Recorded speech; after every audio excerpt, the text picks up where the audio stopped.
Or is it? Oh, we're streaming. Wow, look at all these people in here already. This is cool. Coming to you in 4,457 kbit per second. I'm Kim of Kim Fixes Things. Here with... I'm Buff. Put together a drink. I need some drink. It's warm in here. It was warm here all day. It was really nice. It was in the 80s. And we got a lot done today. Man, we were going We're all exhausted. day. I'll tell them what happened. My former wife was here for 2 days, and she brought us a chicken coop. I'm not sure we're chicken people, but maybe we'll make that a prize. Hi, everyone. There's a bunch of people here. So anyway, we had an interesting few days, and then she took off, and we were busy. Well, we saw there was nice weather coming and bad weather. Like I saw Raw Dog was talking about the bad weather that's on the horizon. So we better take advantage of it. And I fixed John Hart's, who is a local here, and he brought me his lawnmower, and I fixed that. So I knew it was going to work, but I hadn't tested it yet. So I started his lawnmower, started right up, easy to pull. He came and got it and hung out for a while. The mini bike, got the mini bike started and rode it for the first time today. Got the rototiller started and rototilled a row and put in some of our early garden stuff. And then I thought, I'm having such good luck. And the tarp had destroyed on the Spitfire. Well, maybe what's that need? And I put the carburetor back on and put a battery in it and put some fuel in it and cleaned the ignition points. And it wouldn't start. It was giving me kickbacks. So I took the valve cover off to see if it had stuck valves or something like that. And it looked really good under the valve cover, and I tapped on all the valves, and they all moved nice and free, and it looked like they would all move nice and free. You know what it looks like when an engine's like. We had no idea if that car would run. Well, that car, I was told that car's been sitting for 15 years in a shed. So, and it's got 74,000 miles on the dash. So I don't know what that really means about how it's been taken care of or how hard it got used in its life. But yeah, under the valve cover, it looked great. Well, that's not the problem that I'm having. So I checked the firing order, and it didn't make sense. And I double checked against the internet, and the internet said that wasn't the firing order. So I switched the plug wires around, and I hit the starter, and it just roared right to life. I mean, it didn't even fight me then. It was just like pop. It just went right off, ran, idled nice and smooth. So the Spitfire is a runner. Well, so I think 4 for 4 today. I think our next project, when this car goes out, this Ford product, whatever this thing is, Mercury Zephyr Z7, looks like we'll bring the Spitfire in here and pull the body off of it and probably make an aluminum car. That'll be kind of interesting. That's what he wants to do. So it's going to need a lot of stuff. The body is completely roached. And we can already tell there's some spots on the frame that are going to need some patches, depending on how nice we want to make it. Yeah, that could be a lot of fun. And it's really little car, so it'll give it a lot of room to work around it. Oh, it'll be so good to have a little car in here. Oh, man. It'll be like, we'll be able to pull the tractor in at night behind it. So you want to say hi to everybody? Because it's all... Yeah. You usually do that, or you want me to do that? I usually do that. Okay, I'll let Let's you do see. that. Who was here first? That's it. Buddy Carfano was here first, which is pretty typical. Buddy's on the ball. Old McDonald has a car was here early. Patrick Sullivan was here early. Jack Stands and Cinderblocks was also here early. And Raw Dog. Welcome to the stream, everybody. Olive was here before we started, and retired Inspector Bruce. Hello, is Bruce. Here. And let's see, did I miss anybody? Crash Roadrunner Garage, did I Nope. Yep. He's here. Gearhead is here. And huh, you guys, did you set it up as a 9:15 start time? I did start up as a 9:15, but I set up as 9:15 because I knew John was going to be on. I wanted to give just enough buffer so we could run up here to the shop when John Wilburn finished. But we got up here a couple minutes early, so I said, let's go. Because all those people, everybody's already here, so why not just start it up? So you guys all got quiet after the actual start time. So Olive gets 3 points for getting in the first comment that was after 9:15. Ari. Everybody else in the chat gets 2 points. Everybody. Ari's here. Welcome to the stream, Ari. We have a moderator tonight of Ari. We miss seeing your live streams, Ari. Ari must be busy. Yeah, we understand. He was always one of Tony's mods, and then we're not trying. And they was always here, and he always had his after the Tony show, and I don't know, it was just going, you know. We don't miss you in the condescending way. We miss you in the fond enjoyment of your company sort of way. Rodog says, "What's everyone doing this weekend?" Well, what we're doing is we try to do a garden every year, and last year we were kind of late getting the garden in, and it was so warm and nice today. We rototillered a bunch of stuff up, and we put stuff in and mixed it all up, and then we put fertilizer in there, and we planted corn, and we planted garlic and onions, I think. And then, so what the deal is, what we're doing this weekend, it's going to rain. So all the stuff we planted will hopefully it germinates. So we're gonna probably not be in the rain. We might be up here in the shop. I don't know. We'll see how it goes. Tabo is here. Welcome to the stream. Luis Miguel Suarez Berrijo is here. Welcome to the stream. Barrios? Okay, thank you for correcting me. She's not a Spanish speaker. Not that I am. One-Eyed Cat is here. And One-Eyed Cat got Papa John's for 2 points. Everybody who calls out advertisements that they get gets points for calling that out. So Papa John's, they make sandwiches. Papa John's, aren't they pizzas? Pizza? Papa John's pizza? Yeah, isn't he? Oh, that makes sense. Yeah. He's the guy that had a Camaro when he was young, and then he wanted it, and he had everybody looking, and they found his original Camaro, and he got it. Oh. For many years later, found his original car. What is the grossest fast food restaurant? I heard about the Myanmar earthquake. I thought it was yesterday, but it may have been today. Geez, I don't know. So much happens. I just see it come up. Yeah, 7.7 is a lot. Biggest one I was ever in was like a 7.2 in Yuma, Arizona in, what was it, 2010? That was something. Went on for a minute and a half. But 2 people got killed right over the border in Mexico. And that's it. There were some injuries, and it was a lot of damage. But for a 7.2, it's amazing that's the worst thing was, sadly, 2 people got killed. But for a 7.2, it wasn't so bad. Time zones need thought. Zones need thought.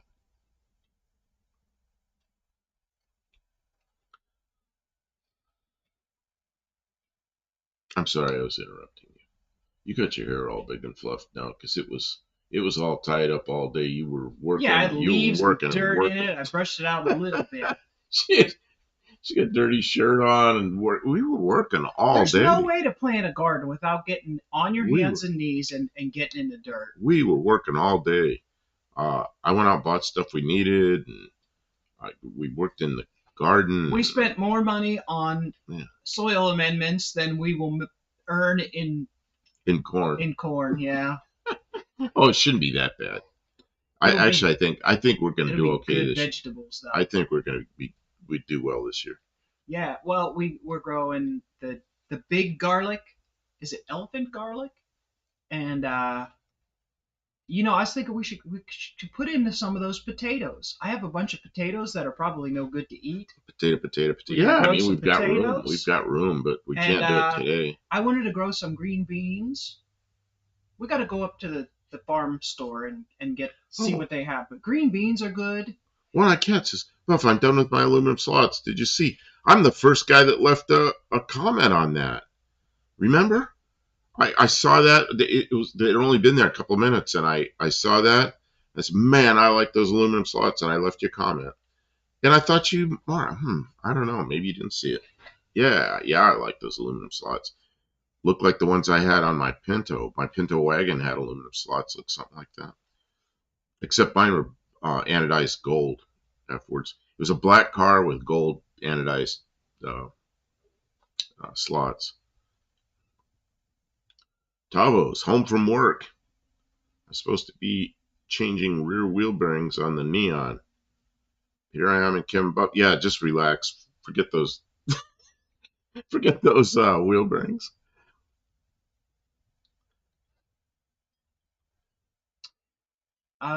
Three sisters, beans, corn, and squash in the same place. They help each other. I've heard of that. Yeah. You don't have somebody grow beans? What? Animals eat them. We didn't grow beans Oh, last year. I did beans one time, and they just The animals eat they everything here. Well, some things they don't. The tomatoes they didn't Maybe if we touch. grow enough things, they'll won't get it all. Yeah, you got to have enough there to make them happy, but not so much that, or not so little that they take it all. Or you get a lead propulsion device, and then you have meat.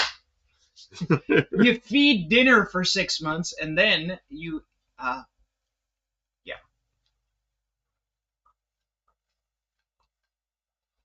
Raw dog wants just to dry peppers and grind them up and sprinkle them on pizza.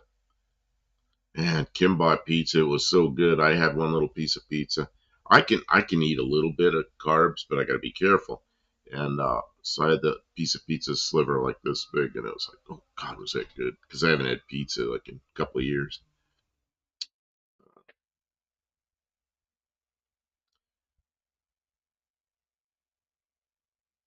I'm sorry. We have a roll of fencing, Ray. I saw it today. Is that it right there? It's next. It's behind the Studebaker. Am I pointing to it? You are pointing to it. That's a whole row of fence. We should put that up. We should put that up. Once the vegetables. I want to grow some zucchini and yellow squash and. In fact, I bought that for the garden. Okay. And then I didn't use it, so it's there. Yeah. A salsa garden with all different varieties of peppers and tomatoes and onions. Yes. Oh, the best thing I ever did here was tomatoes.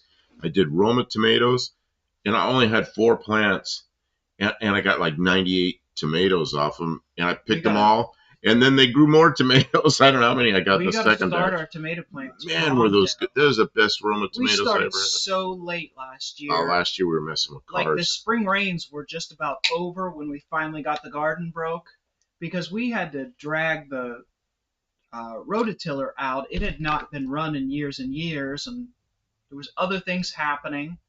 We're a little bit ahead of the game this year compared to other years. Like my car is already running and driving, and his car. This is really close. It's getting close. Last night we did. What did we do? We did the other side of the rear suspension.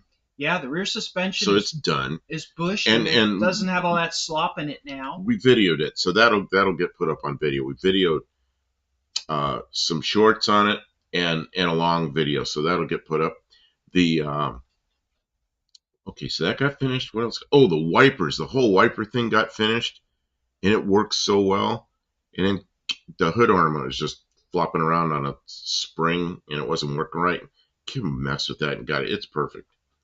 Perfect. Ari's right. Cucumbers. We should also grow. Oh, cucumbers. and he said, I saw it earlier. He said squash. The squash is what we had last year. The animals ate most of it. They ate it. I think it was the raccoons. They devastated our squash. They just took them. They were gone.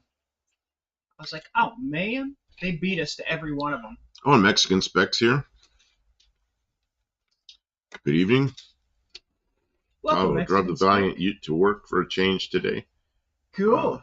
Yeah, we were going to do the Valiant Ute next, but that little Spitfire's running, so we'll probably end up pulling that in here. I got all excited about that when it started. I'd been up all day. Kim got up a little later than me, but then we were working a lot. And I went back to the house just to sit down because I'd had enough of my arm was getting. I had numbness problems with my left arm as usual.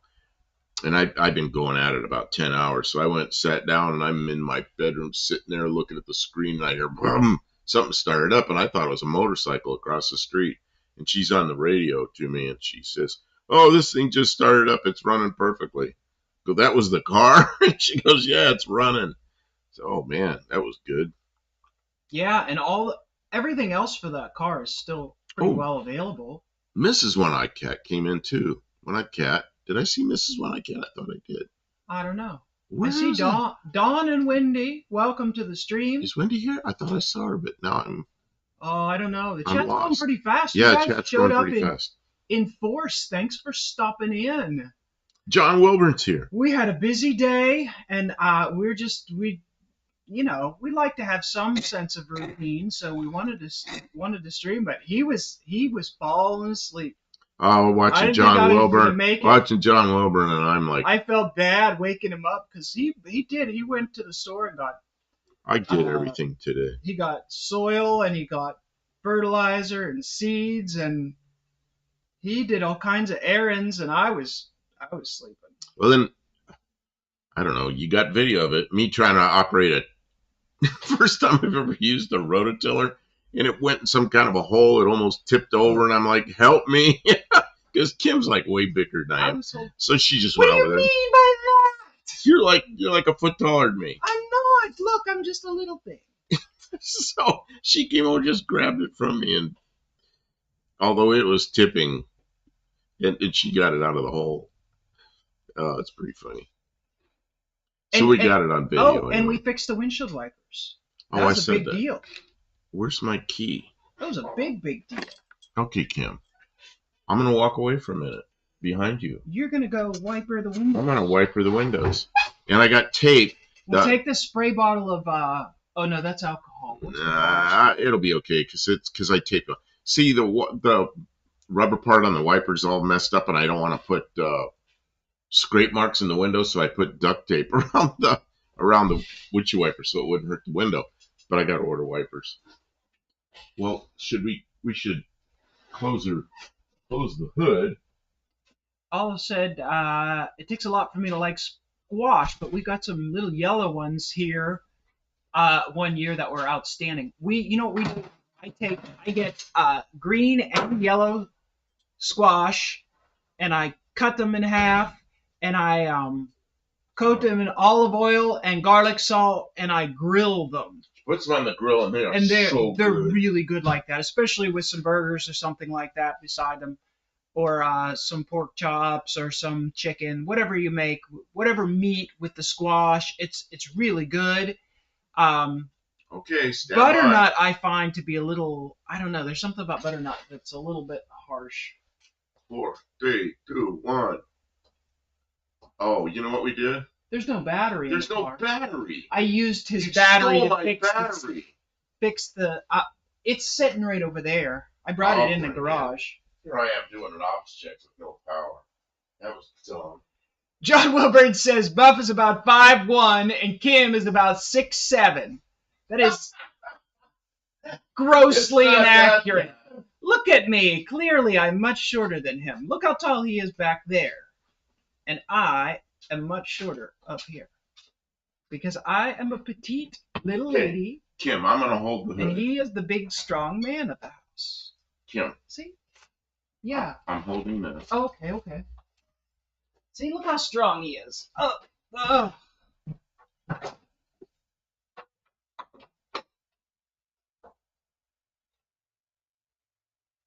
This is why the other car started. It had my good battery in it. It did. It was the battery's good luck.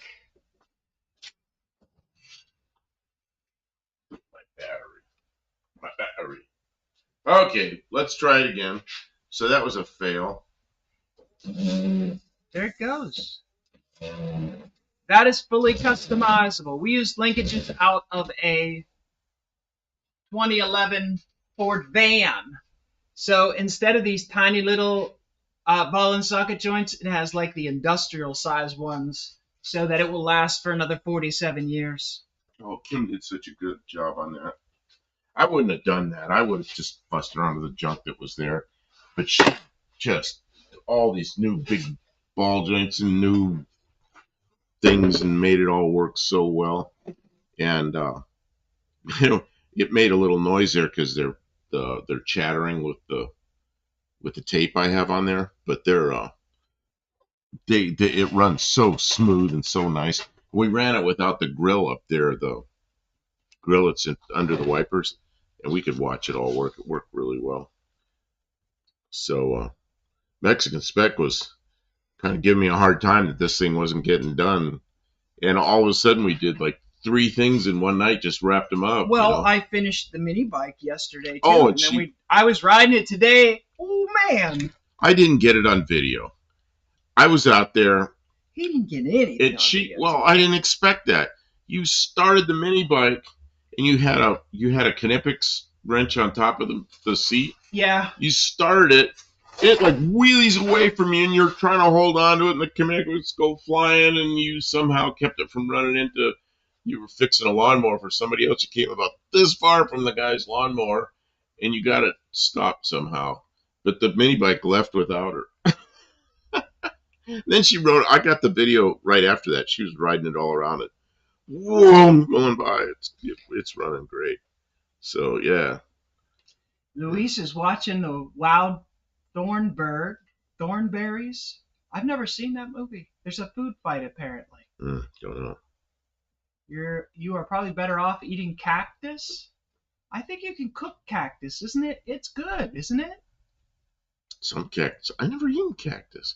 I was all the time in Arizona when people cooked that stuff, and I always go like, "Hey, I want to learn how to do this." And there were people said, "I'll teach you how," and then it just never happened. Ari says, "I love Kinepix. I think they're nicer than my snap-on pliers." Well, the thing about Kinepix is they stay parallel, perfectly parallel. And you grab a nut or a bolt with them, it holds so well. It's not like looks like you're holding with pliers, but you're not. You're holding with a set of parallel jaws that it's perfect, and it works so well, you know. Mexican Spec says that Varley's Fairmont is charging now with the alternator from a Ford Taurus. That's excellent news. That's great to hear that they got it resolved. Oh, excellent. I guess it was an alternator issue, huh? Mama M3 is here. Welcome to the stream. Colleen. Have no fear. Oh, Potato! The Dougster is here. Wow, the gang's all here, guys. Thanks everyone for stopping in and saying hello. Do we have any plans to work on anything, or were we just showing? I don't know. We work all day today, so it's like, you know, I don't know. Whatever you want to do.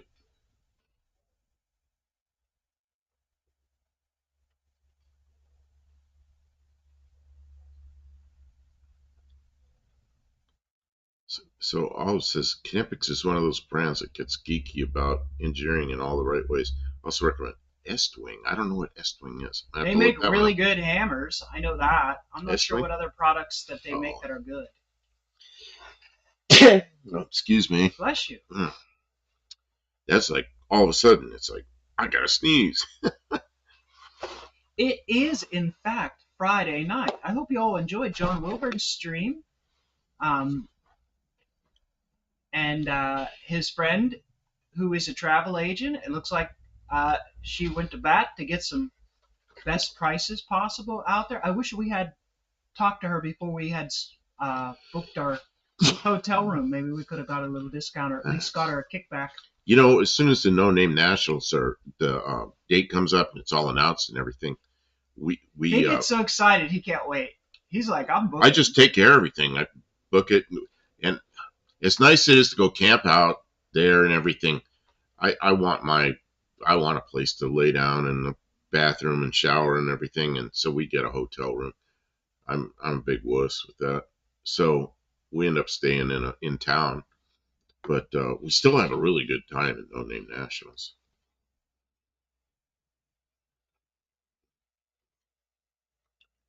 Oh, also they make hammers, hatchets, splitting wedges, pry bars, and all that leverage stuff.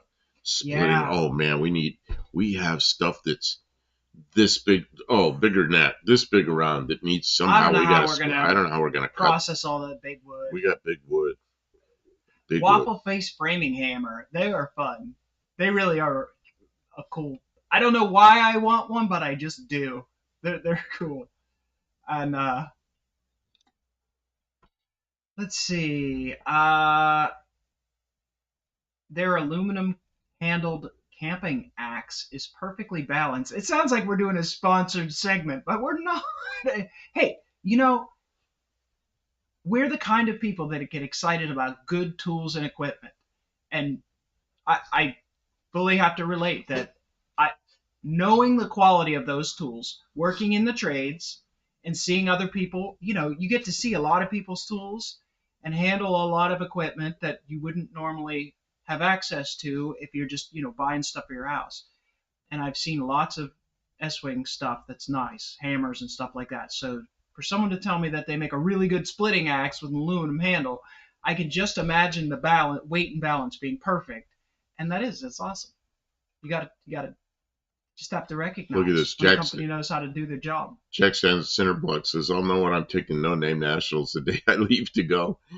Yeah, we think we know what we're taking, but I know how that goes. Sometimes our plans didn't always go. Compared to years past, we are doing so This car is almost ready. And we've got still 100, I don't know, we still got a lot of days. I mean, there could be a lot of things that come in the meantime, but previous years, we had cars that didn't even run that we were starting with at this time of year. And, last year, we were just trying to get enough subs. Shoot, this time last year, we didn't have enough subs to go, did we? Yeah, we did. We made it last year, but What time? What month did we? I don't know. Make it to our 500? No, I didn't take a car. I just took my Mazda full of tools, and you took your Dart. You were trying to get your 500 subs. Yeah, that was last year. I think we made it before And now we're over 3,000. We're at like 3,800. We're at 3,800 now, yeah. So if you guys don't think you can do it, you absolutely can do it. It's hard work. The first 500 was the toughest. Oh, man, the first 500 was the toughest. I used to say, I go to Kim, we got one more. We were counting one at a time, and then if I lost one, we lost a sub. And then we get another one, and John helped us at the end. We had like 30 or 40 to go, and that night John helped us, man. It went right up over 500. That was really good. And then we've just been steady going after that. Raw Dog says Buff and Kim need a dyno for testing motors. I don't know. We don't do that many motors, but on Tuesday nights we have a thing. We go into the dyno room, and I don't know if you've seen that. The people that come in regularly have seen our dyno room, and we'll show it again on Tuesday night. I'll remember that, so it'll get up there. Dougster says his brother-in-law will countersink a 16 penny nail in 2 swats. 1 tap to set it, and a big wallop to put her home, and he could do it all day. Especially if you have really nice straight pine framing lumber. The 16 penny nails. I was going to say, I don't like to talk about politics, but sometimes I'll talk about politicians and funny shit they do. Many years ago, I think it was on Letterman. I think David Letterman had Jimmy Carter on, and he had Al Gore, and Al Gore was running for president. And they had this little structure, it looked like a house framed up, just a little piece. Here we are. I want to tell a story, and this is coming up. I'm gonna kill that so I can tell my story. So they have hammers and these big nails and everything, and they have Al Gore, and he grabs that hammer, and he's choked way up on it. He's going ting, ting, ting, ting, ting, ting, and he hits that nail like 150 times, and he really doesn't get it in very far. And Jimmy Carter used to build houses, He did a lot of volunteering. Jimmy Carter goes over. Jimmy Carter goes over, and Jimmy Carter's like in his 80s, and he comes up there with a hammer and a nail. He goes, bam, bam, and sinks it. The next one, bam, bam, and sinks it. And every one was tap once, get the nail started, and then wham, drive it home. It's amazing seeing that old guy building a structure, because he was a pro. It was pretty good. It was just, see, that's my kind of political story. Uh, we don't talk about what they did in office. We talk about what they did on the David Letterman show.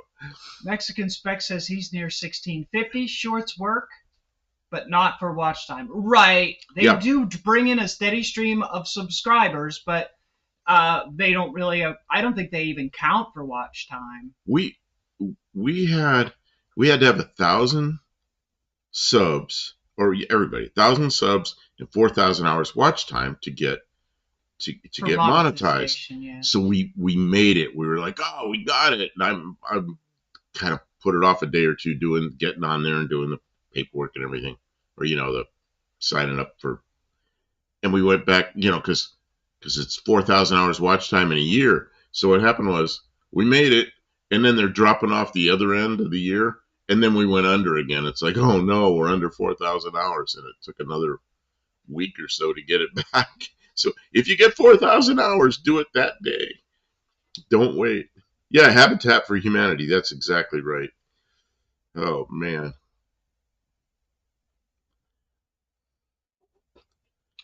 Dean Stevenson has the enriched plutonium jokes. I'm not sure. Yeah, Mexican Spec says you need 10 million views on shorts to get monetized.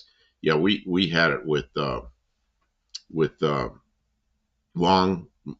videos, and with our lives that we posted, because we kept them up there, Ari says he worries that if he goes to No Name Nationals, he'll end up in some jail run by John Wilburn. They'll put you up in the announcer box and make you.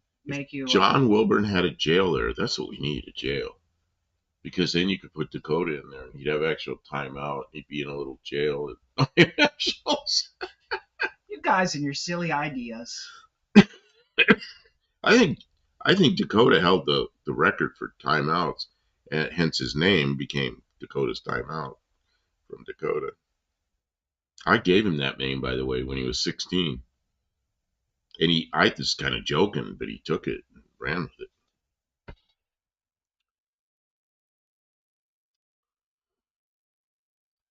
So what's everybody else doing? Yeah, this weekend that's what we're doing this weekend. We're going to watch the seeds germinate. I don't know. We'll probably be up here doing something. Mexican Spec says there was nothing political about that story. The only thing political about that story was the fact that the participants in the story were politicians. Well, and that's the kind of political stories I like, is when something goofy happens with politicians. It really had nothing to do with their politics, though. You don't know Jimmy Carter and Al Gore is. They're both. They're politicians, but Jimmy Carter is known for Habitat for Humanity.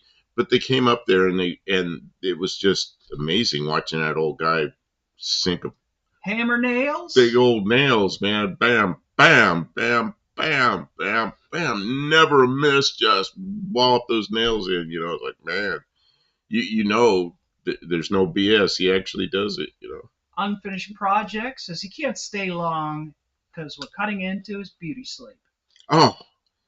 Yeah, you can't miss your beauty sleep. Yeah, I mean, we don't want you to not be beautiful. I cut into her beauty sleep this morning. Priorities here. Oh, man. This morning. We were up early. It was like, 7? We were up, 7:30 we were up. And around 10:30, I was like, I'm going to take a nap. And when I'm done with the nap, we're going to work on the garden. So he pestered me for the next 3 hours. When are we starting the garden? When are we starting the garden? Well, I go get some done. I go get some done. Come back, go, Kim, I need your help. Can you wake up? And she would say something like, and then I'd go do something else for an hour and come back and go, Kim, she's snoring again. I was like, Kim, I need you to wake up. About the third time, I went in there and she's sitting up, and she looks like she's sleeping, but she's sitting up. Then she got up and got with it. And it was tough getting moving again. Buddy Carfana says he's getting a new furnace and central air put in tomorrow. Congratulations, but also ouch. That sounds incredibly expensive. I hope that they do a nice job for you. Old McDonald has a car, said Jimmy Carter worked for peanuts. Literally. He did. Um, Mexican Spec is still waiting for a video on the lights that he sold you. Unfinished project. He's calling you out. Where's that video? What's this? Um, Oh, Mexican Spec and Unfinished Pride. Okay. It's not me, it's them. Okay. yes.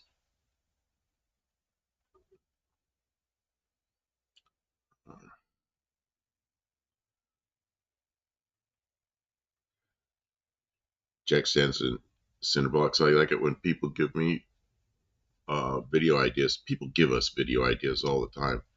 Sometimes I forget. I'm trying to fix a car, and Kim goes, "We're not fixing cars here. We're doing videos." Oh yeah.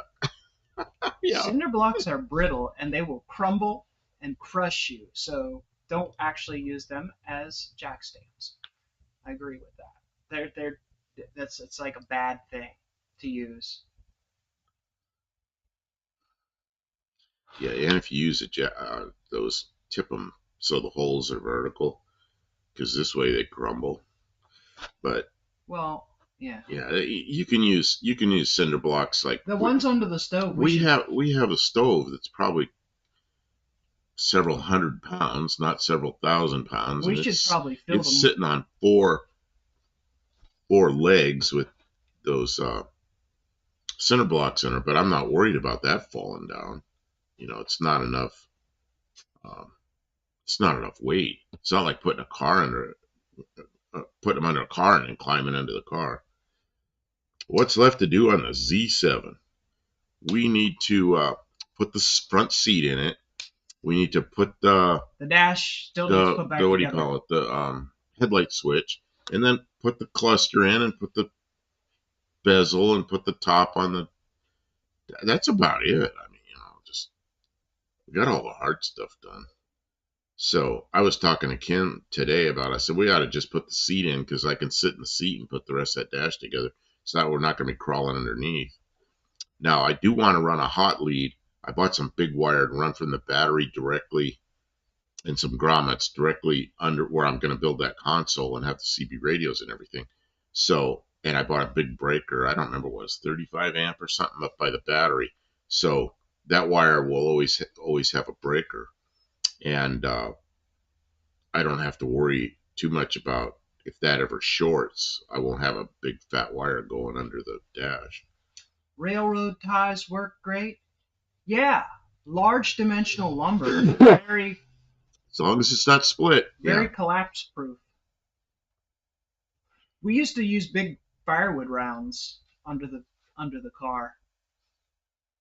Gearhead says older cinder blocks were much stronger than the new styrofoam incorporated blocks. Oh, I have the no new idea. ones are not nearly so dense. It seems like we've broken several of them. Yeah. I just moved one outside because we have these doors, big doors that swing open. And then of course the wind comes up and they slam shut again and everything. So I put a cinder block there. I just dragged one out there and set it down. And what happened? It broke. I broke it accidentally. I don't know. A lot of people here have maybe never seen an honest to goodness cinder block. Do you know why they're called cinder blocks? Some of these most of these are concrete blocks. Yeah, they're concrete blocks. Why are they called cinder blocks? Up in Pittsburgh, they had literal cinder blocks. And you know what mill slag is? It's that black off slag from the steel mills. Well, they used to make that into concrete blocks. And that was super, when it got old especially, or if it got moisture, it turned super brittle. And they used to build houses out of it.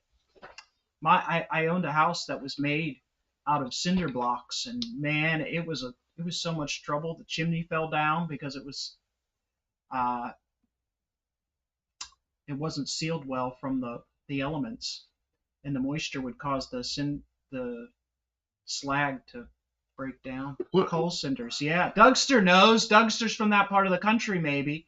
Have you seen entire houses made out of cinder blocks? I've seen them where they weren't even painted.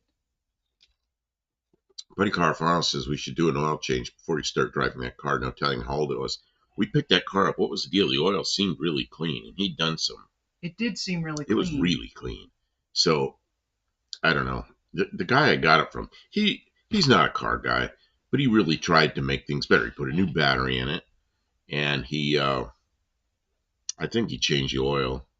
What else did he do? He did a couple of things, just nice things that you don't expect from somebody. Oh, he bought the heater core and had it in the trunk. He goes, well, the heater core's in the trunk, so that's almost done. I'm thinking, man, you have no idea. It's like the story I tell about the girl I knew when I was late teens, and she bought a '59 Oldsmobile, which was like a 10-year-old car. It was pretty nice. And I really liked this girl. And she was kind of like me, like a friend, but she wasn't too interested in me the way I was interested in her, you know?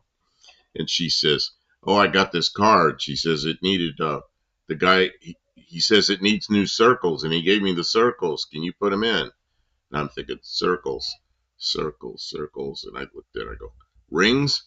She goes, yeah, that's what it was, rings. And I'm thinking, no, I'm not putting your rings in for you. He did the easy part. He bought the rings. Oh, man.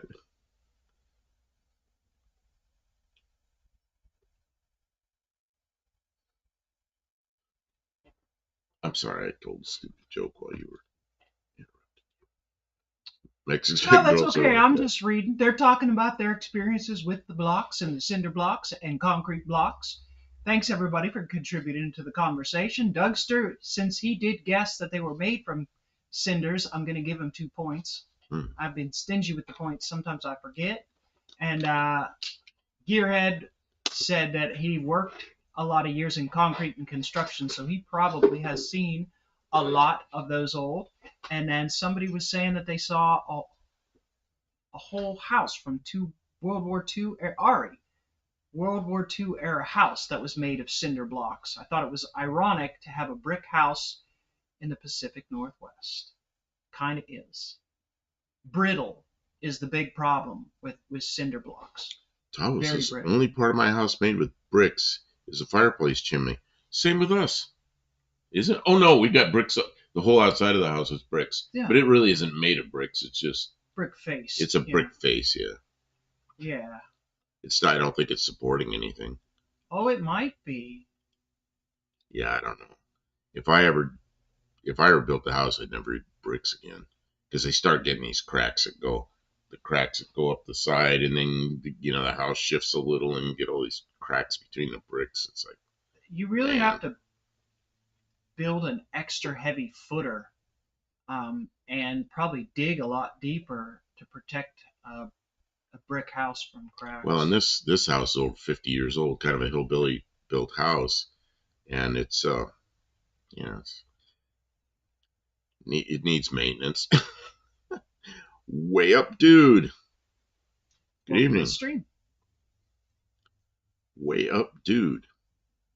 What does that mean? We love you Somebody in Woodstock, that flies? Georgia. Thank you very much. Oh, you mentioned John that was here. You're fixing his mower and all that. John's here a lot of times, but he's watching on big TV on the wall, so he doesn't participate in the chat very often because it's hard for him to do with a TV.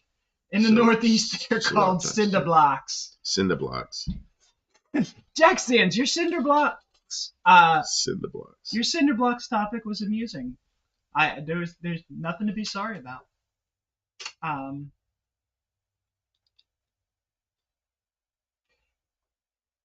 Luis finished his movie. Well, now you can focus all your attention on our stream here, because it's very critical that all your attention be focused here, right? Because we're that interesting. Boy, it's 80 in the shop. I'd never seen it this warm in here. This is so nice. You're sitting there in a t-shirt. I put this side of the sweatshirt on before I came up here because I thought it'd be a little bit cool in here, and it's not at all. I'm still comfortable though. I'm used to 100-degree weather, so this is okay.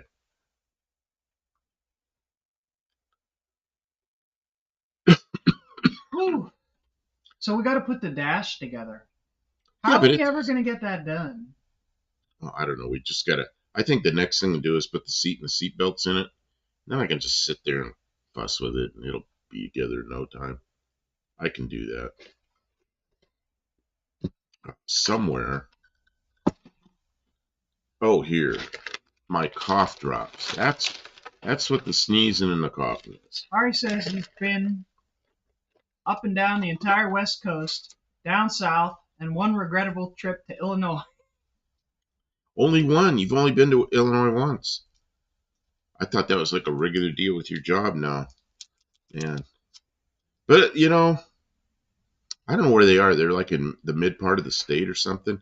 See, when I was in the Air Force, I was in the mid part of the state, where a place called Rantoul. It's near Champaign, if you know where your way around Illinois. And I was there one summer, and I really enjoyed it. You know. What's this? Lee says, "Okay, Buff, I'm ready. You're ready." Oh, for me to put that together. We're not going to do it now because if she and I put that seat in there, all you'll see is our butts. Assholes and elbows. Yeah.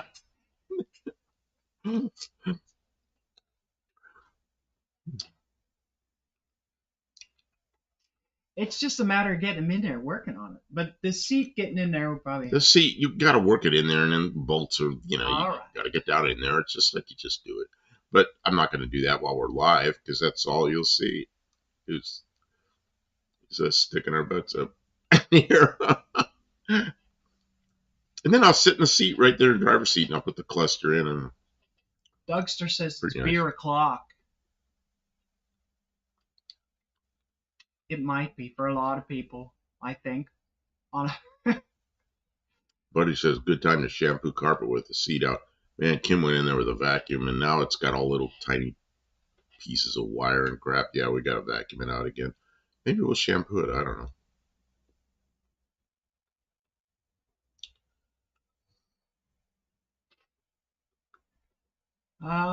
East Philadelphia, born and raised on the playground is where I spent most of my days, says Unfinished Project.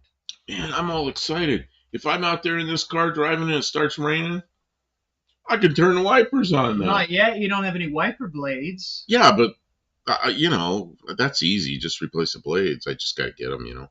But that's an easy job. It's not like going in there and trying to figure out how to make, you know, get this car. The linkage is all in the trunk, which is called a transmission. Mexican That's so they can charge more. Mexican spec taught me that. It's not linkage, it's a transmission.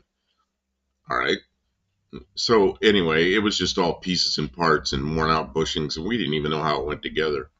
So now it's not only all together, it works so smoothly. You know, it's pretty nice. It's way better. It's all together now. It was falling apart before, missing all the bushings out of it and stuff like that. Now we'll have all kind of other problems instead of linkages for the wipers.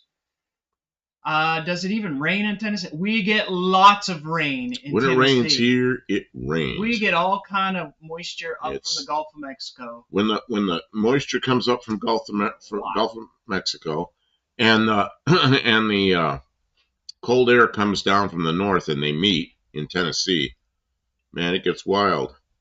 Thunderstorms and wind and trees blow down. Yeah, it rains. Dougster says his house was built in 1957. It's made with regular block and has handsome sandstone veneer on 3/4 of the house. That sandstone veneer was very popular in the early 60s. 1957 was the sort of the beginning of that, wasn't it? Yeah, Gulf of America. Remember the Brady Bunch in the early 70s? They were still using that sandstone veneer. But I think, wasn't it, who was the architect who made that whole sandstone? Frank Lloyd Wright popularized that sandstone sort of thing. It got real big. So I think RC Industries house has that same kind of thing. What is it? Gulf of America. That's right. I pronounce it. We're unsubscribe. I called it the wrong name. Damn it. Luis is saying something. A Lincoln Continental Mark II. What? Who was it got the Mark II? Who was it in here got the Mark II? Somebody got a Mark II? Well, she had to move it. Oh. I think it was one of the women that's out in the West. I think that's who got it. Remember she had all the pictures and everything? I'm not sure what we're talking about. Lincoln Mark II is a car that I thought was a two-place, but I guess it's got a little back seat. 1956. We were showing pictures of them on the Tuesday Night Live on the green screen. All right. Well, it was It was a week and a few days ago, because our year was 1956, and that came up. Find a home for this for temporary? A home for this. Yeah, someplace you know what where this it's is? safe. This is this. Someplace safe. Mexican Spec has been pretty busy trying to make a car work, so Yeah, he has. So he didn't get me the cluster I wanted, but or the speedometer I wanted, but that's all right. It'll wait. We'll do that some other time. We don't. That's out. not one of those necessary things, you know. It's just it's easy enough to swap it out anytime. Mexican Spec was in the middle of a mission. It had to be completed. Heck of a time getting that alternator taken care of, and then it sounds like the. Oh, here's the rubber grommet in the. Here you go. And there's my grommets. And the electrical parts that you're looking for. These are the parts that I ordered that I couldn't. Show my junk. These are grommets.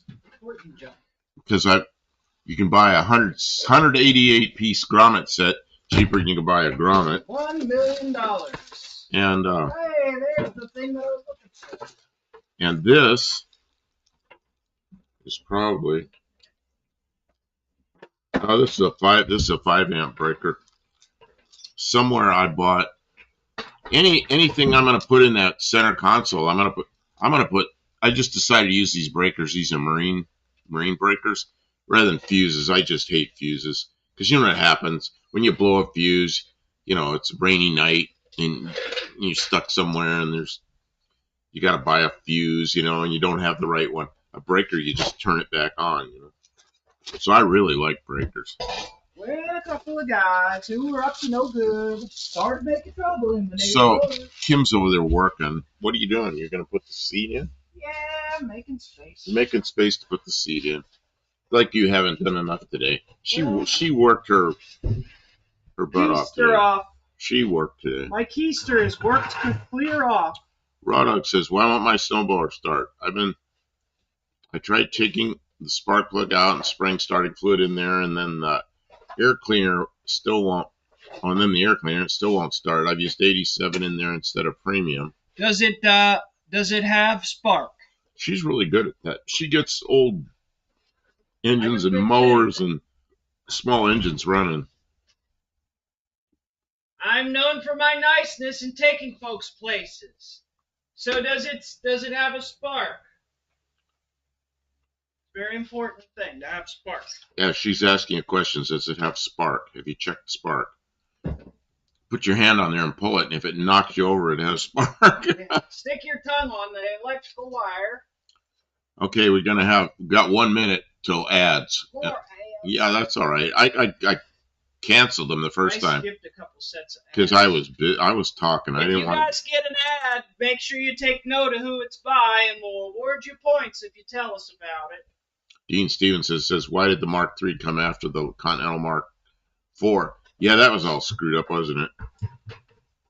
They had those giant Continentals of the late 50s and early 60s, maybe 1960. And, yeah, they used up a bunch of numbers. Then they went back to the... They used up too many numbers. Well, they weren't really... They didn't look like anything in the series, you know? And then when they went back to, you know, a car that looked more like... Whoa.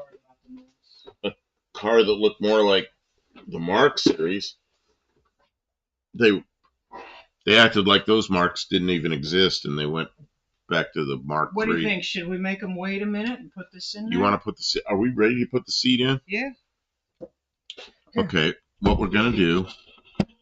Kim wants to get this done. Oh, I'm gonna go around the driver's side. No, I'll get it from this side. What about me?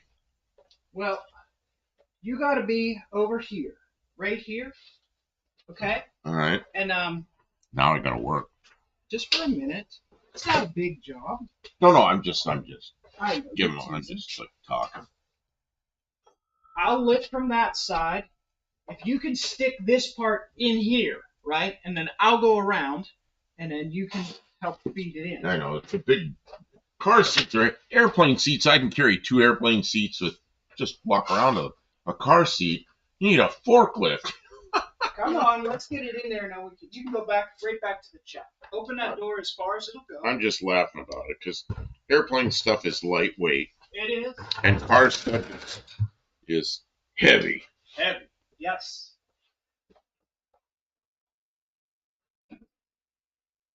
Oh God!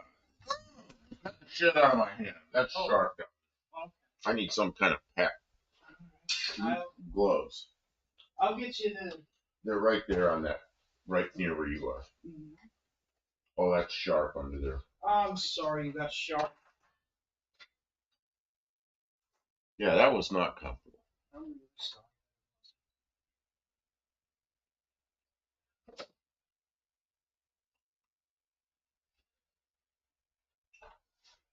Oh, am I up to this?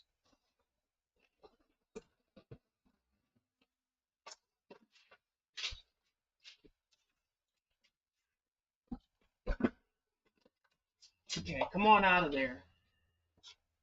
I'll go around. No. You stay here. I'll stay here. Walk where I am. Stand right here. Hold it so it doesn't roll over because it wants to. Okay, I got it. And I'll get in the car. Okay. Yeah, if there's a piece of metal under it, sharp. Be careful because you're going to be right in that same I spot. see it. Yeah.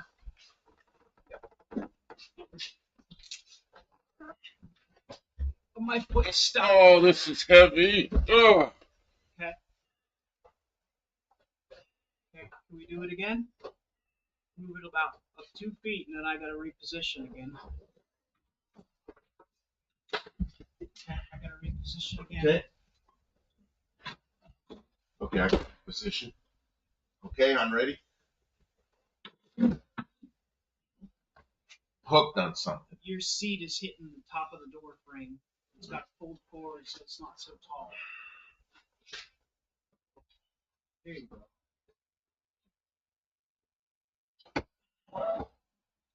Oh. Okay, go ahead. You can. That's rough on the back. Yeah, I know. You can go back to the chat now. Figure out what's going on Well, it's real close to its mount. here. Yeah, I gotta get it positioned. Well, no fatalities from that. Well, that we know of. Oh. You can re-aim Re-aim what? the camera wherever you like. Oh, re-aim the camera. Well, no, we're going to watch you.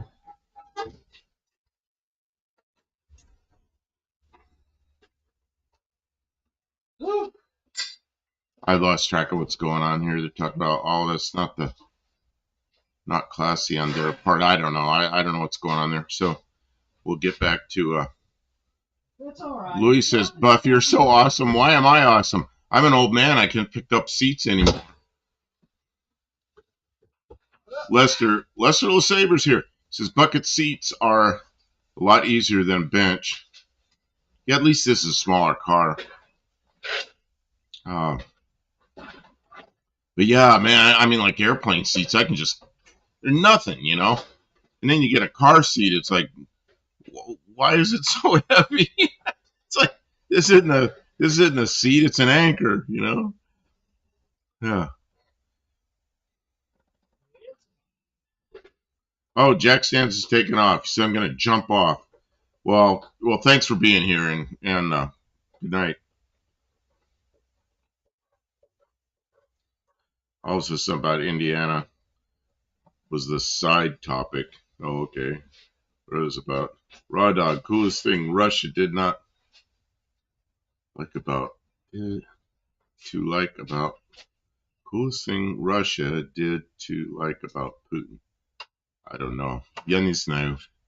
See, I speak some Russian enough that when I'm in Russia, I get by without having a lot of trouble with the police or anything. But my Russian's like kind of, struggle with it a little.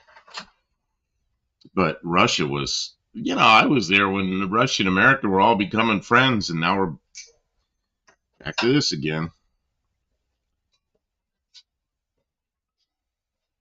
Russia was a real interesting place when I was there in the 90s, and it was after Soviet Union but before Putin, and it was still politically a mess, you know, and people didn't have much, and they were all pretty darn poor, but uh, it wasn't like it was today, you know.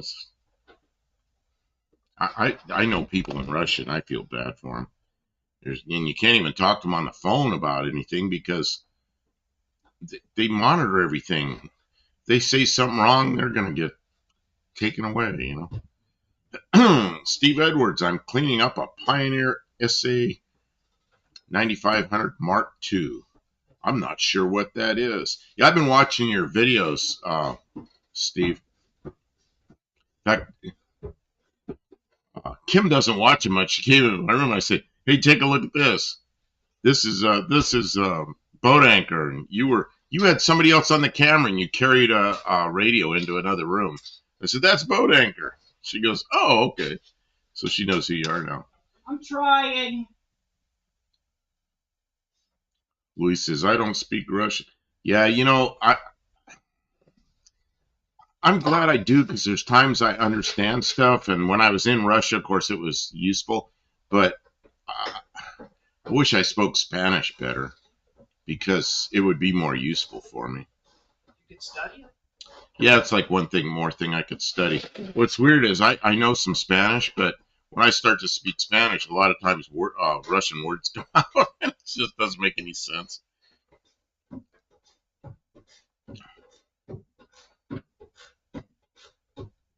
Rodux says, "What kind of food do they have you liked when you were there?" You know, they have these big salads, and it was a girl there that I knew because on the internet, and then I went there and met her, and she said I told her I like salads, and you know my salads, you know, it's like lettuce and tomato and all this stuff with some salad dressing on it, and I got there and she had this big bowl of it looked kind of like potato salad, but it was everything cut up into little tiny. They cut stuff up really small, had mayonnaise in it, and cut up meat and potatoes and peas and all this. And they call it olive salad, and it was really good. It was kind of like a potato salad, and I really like that. And they also used a lot of beets and fish. And when I was there, people didn't have a lot of money. They were pretty much dirt poor. So, you know, the other thing, when I was there, it was in the 90s, so it's not too long after the Soviet Union broke up. And one thing I noticed that, you know, we'd really become friends with Russians, and we've seen I see a lot of signs in English, and it was before the digital photography thing hit. So you still had to get film developed, and there was these signs that Chas Photo, which is 1 hour photo. They had those things everywhere, and they were Kodak. It was Kodak places with this 1 hour photos. And if any older people in here remember, the 1 hour photos were all over the place. And then digital photography came around, and all those places left. All those 1 hour photo places left. But one of the things that showed up there was hot dogs, and they never had hot dogs. And I remember the hot dogs was some brand I'd never seen, but they were made in Illinois. And I remember looking at the package; it was all in English, and it was like, wow, they came from Illinois. And they just put the hot dogs in water and boil them, and then pull them out, and you eat them with a knife and fork on a plate, which seemed really strange to me. You eat hot dogs with a knife and a fork on a plate. You know, it's like, you know, I like my hot dog in a bun with a lot of stuff on it. You know, so. Tim's here. Hello, Welcome, Tim. Tim. Hippie Long Buff. I sent you and Kim a package. Should be there tomorrow. Oh, wonderful. Well, thank you. I'll be looking for it. How'd it come? Like mail or? Oh, it's probably mail. You wanted a P.O. box. Okay, I'm going to have to go down the P.O. box. You're going to have to go down. I'm going to have to go down the P.O. box. Can you check your P.O. box on a Sunday? Oh, tomorrow is, well, today is Saturday. Oh, no, tomorrow's Saturday. Yeah, it's not tomorrow yet. It always takes longer to get here. I can check it. I can check it any day, anytime. but the office is closed. You know Oh, okay. the post officer, the post officer. You can't go in there and see the post officer because his door is locked on the weekends. But you can take stuff out of your PO box 24 hours a day. Uh, Mexican spec. What was bread outlawed in Russia? No, that was Soviet times. It wasn't outlawed. It's just stupid the way it's a planned economy, planned everything. So there wasn't like a supermarket. There was a bread store, and an egg store, and a milk store, and a meat store, and you had to go to each one to get all this stuff because that's how the communist planners planned everything. So what you do is you take your kids and have them stay online because the bread would come in like once a week, and it come in. They knew what time it came in. Everybody knew what time the truck got there with the bread. So while you're waiting online at a meat store or something, you sent your kids over there, and they'd wait online at the bread store, or maybe you waited online at the bread store. And when the bread got dropped off, man, it was gone before the line was long. So there was usually bread though. There was enough that you could get bread, but it was a harder bread, and it was darker. It was different. I mean, that's probably an acquired taste. That because the bread here in the U.S. is, there's every kind of different bread here. I really like sourdough bread when I was eating bread, but a lot of bread here is this white bread. It's like styrofoam. You make sandwiches. They didn't have anything like that. Raw dog, best foreign food you've ever eaten and where? Best foreign food? Oh well, I'm in the U.S. Mexican food, of course. That's Mexican food. I'm not even sure if it's Mexican. It's American food. Oh, yeah. Tim says in Russia it was all small little shops everywhere. No big Walmart. Yeah, yeah. Now that's all changed. Yeah, it sounds like pumpernickel. It wasn't pumpernickel. It was something like that though. Um, my old coworker was Vietnamese, and his sister lived with him. His wife cooked for the whole house. She made some of her egg rolls as a thank you. They were hands down the best you ever had. Oh, that's what I was trying to think of. Rye. It wasn't pumpernickel. It was rye. Some kind of rye bread. Louis says, I never going to Russia before. Yeah, it's, well, now I don't even know if you can go to Russia. You need a visa, and they might even let you in. I'm not sure I'd want to be there now. There's so much tension. It's just, I'm glad I was there when I was there. People were really, when I was there, it was that period of time after the Soviet Union, and everybody wanted to be friends. We wanted to be friends with the Russians. They wanted to be friends with us. It was a good time to be there, even though they were poor and it was a tough time, 50% unemployment and stuff, but it was a good time to be there.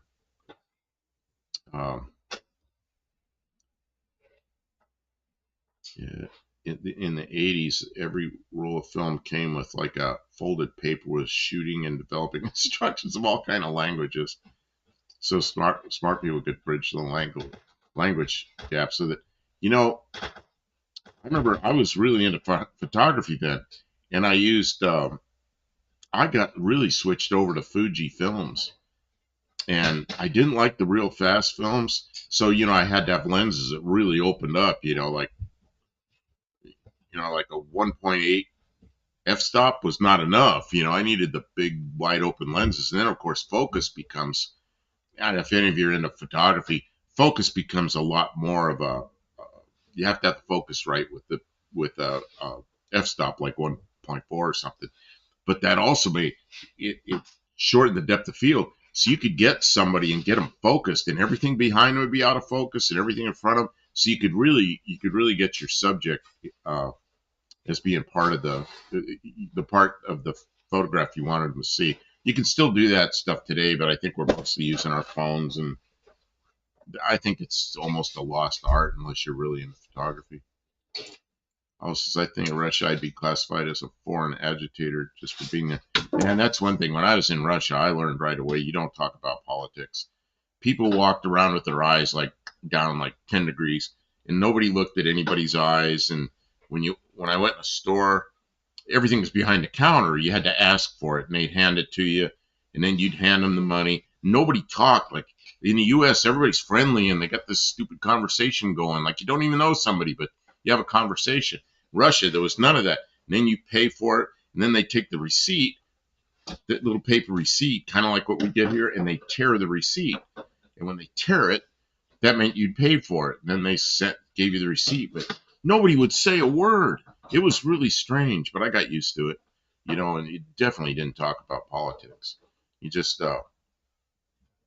if you're in somebody's home, you could talk about a lot of stuff, but you didn't talk about politics.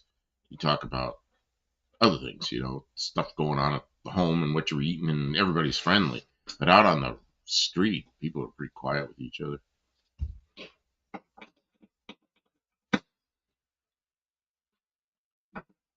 They classified all LGBT, I got it right, LGBT people as extremists.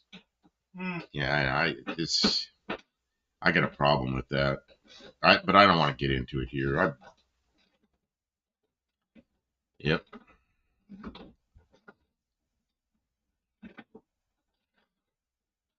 Kim, it sounds like you were screwing bolts down.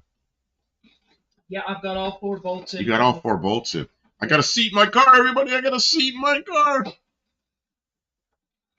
I mean, there was a seat in it when we bought it. Dougster says, Judy in the sky with glasses. Is that Judy? No, it's No, Lucy Judy in the was. Sky with Diamonds. Judy is Lucy in the Sky with Diamonds, and it was Judy. Hey Jude. Hey Jude that went on like for 8 minutes at Hey Jude. Those were good old songs, though. Jeez. Mexican Spec says that sounds the opposite of Mexico, Buff. Ari says, geez. I don't know. I had a good time in Russia. When I was leaving, I had to have my paperwork. When I came in, you fill out these little customs things, and you got to, yeah, Judy in the skies. So when I'm leaving, and I put that piece of paper with my airline tickets. So I'm in the airport, and this officer, some Russian officer, when you're leaving, they want to make sure you're not taking that you didn't work there, and you're not taking money out of the country. You can only take out less than what you brought in, or less than you brought in. So this guy goes, he wants that piece of paper.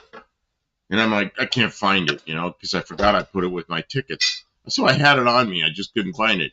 And this cop got mad at me. He goes, everything on table right now, you know. And I take out my wallet. He grabs my wallet, and it's full of receipts and credit cards. He just goes like this, big stainless table. He just opens up my wallet, and he spreads it all out. And I'm like, oh, my God, you know. And takes out everything, and he goes, all money right now, you know. So I take out, I had another couple $100 stashed somewhere. You know, he told you all this too, you know, and he spread that out, and then he just takes his hand. He couldn't find anything that was bad, and he just goes, pushes it down the table. He goes, go. I'm so happy to get away from that guy. Oh man, but that's probably the worst problem I had in Russia, was leaving.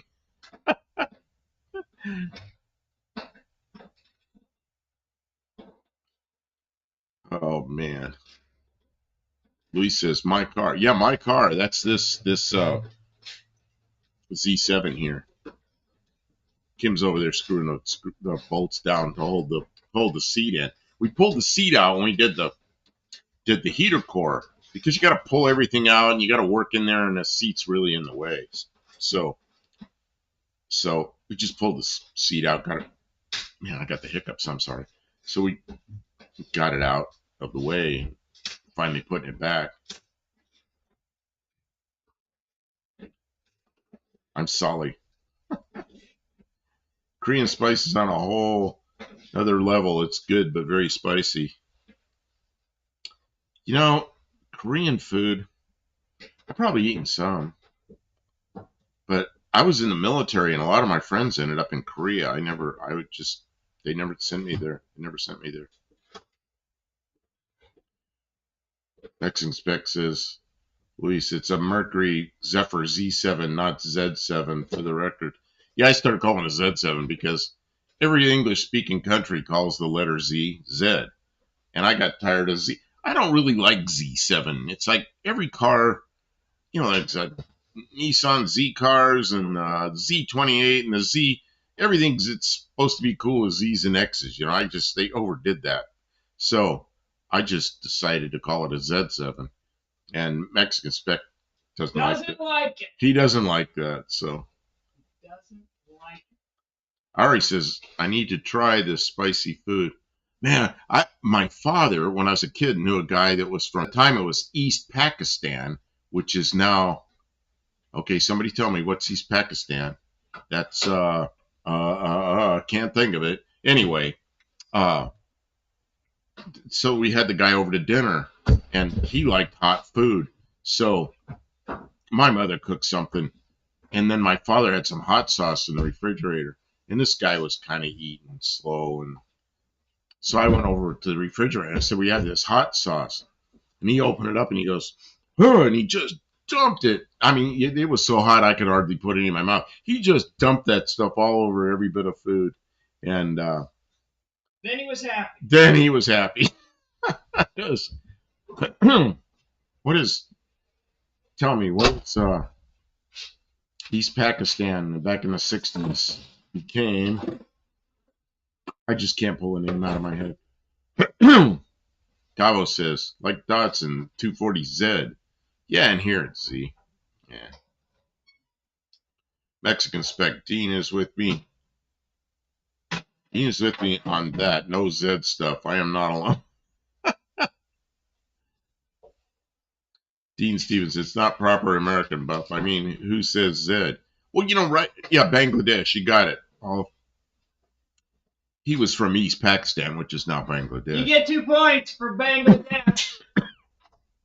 Because Bangladesh. So, yeah. So, I don't know why I couldn't pull that out. Normally I know that, but I can't pull anything out of my head. I had no clue. I'd have never guessed it. So. Yeah, so. Let's see here. Bulldog, Rodux says, Bulldog noodles are Korean noodles that are some of the spiciest noodles out there. Not the world's spiciest, but one of the spiciest you can get. Where I worked up in Maryland, there was a woman that I worked with that was Vietnamese, and she made these really nice, kind of like egg rolls. But I learned how to make them. I was making those things. We got commercials coming up in half a minute.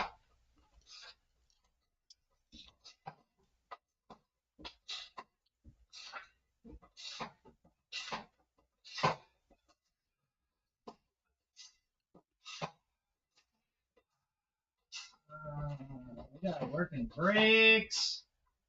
All the stuff. Oh, we got brakes in this car now that are going to work right, or they do work right. We've got hood ornament that works right, windshield wipers that work right, rear end that's tied down and doesn't go gunk gunk gunk gunk with the back end floating around. And of course we should have heat in it. Ads, got ads. And I really suspect that the reason they bought new struts to install is because of the rear end play. I think they guessed what was wrong, bought parts that they didn't even need yet.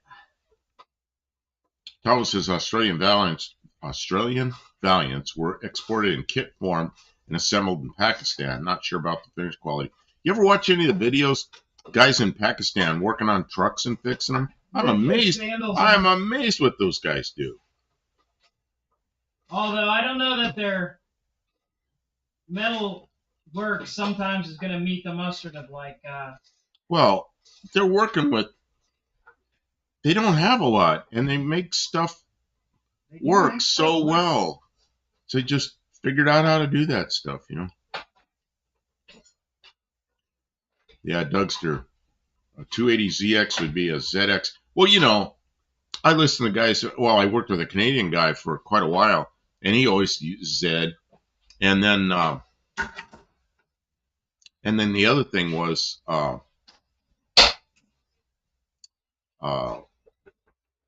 Oh, I listen to YouTubers that are in Canada working on their cars. They always say that.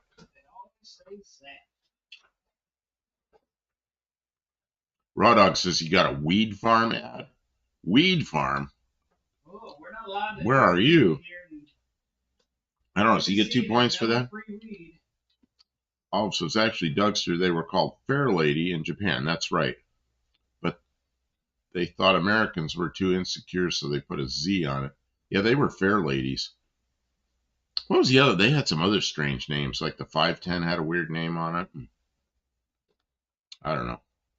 Well, yeah, and here they didn't think Nissan would work for some reason, and they called them Datsuns for a long time. And then they finally, you look on a Datsun, and the plate says Nissan Motor Company, but they didn't call them Nissans; they called them Datsuns for many, many years. And then one year they were Nissans.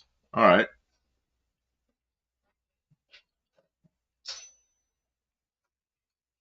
Kim, what you doing?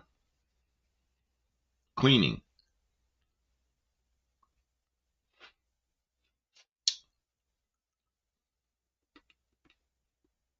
All right, I ain't driving no lady car. You want a Fair Lady? Yeah, I wouldn't. That to me, that probably wouldn't sell in the U.S. A car, little sports car that says Fair Lady on it. Yeah, that's a woman's car. Louise says it's getting late for me.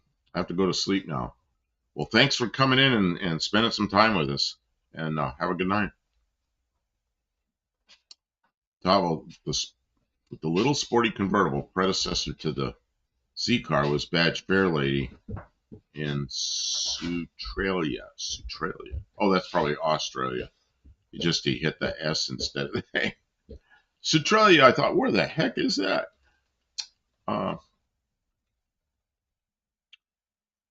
Gearhead. The 510 and Fair Ladies are highly sought after in the 164th hobby. Lee says, take care and see you next time, everyone.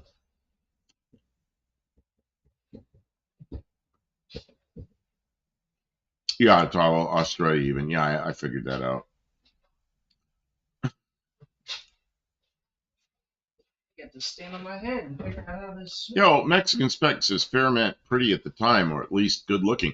What were the 510s called? I don't know what they're called down in Mexico, but I bet you know what the name was, the Japanese name that they were called.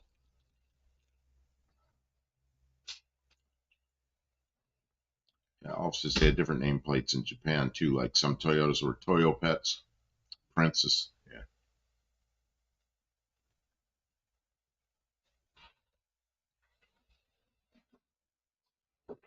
Dougster Datsun was a made-up name in case their cars flopped in the U.S. Wouldn't hamper the Nissan name.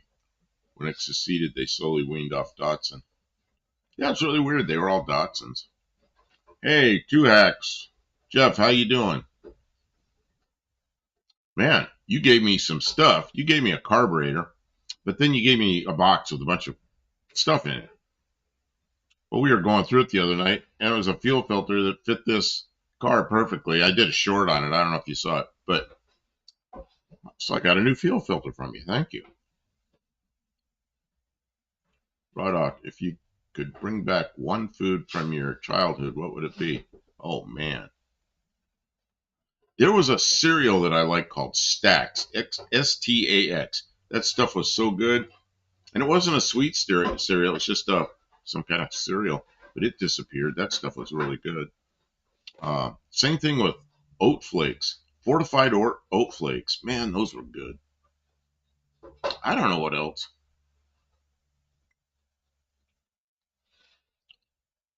Oh, Mexican, right. The Bluebird.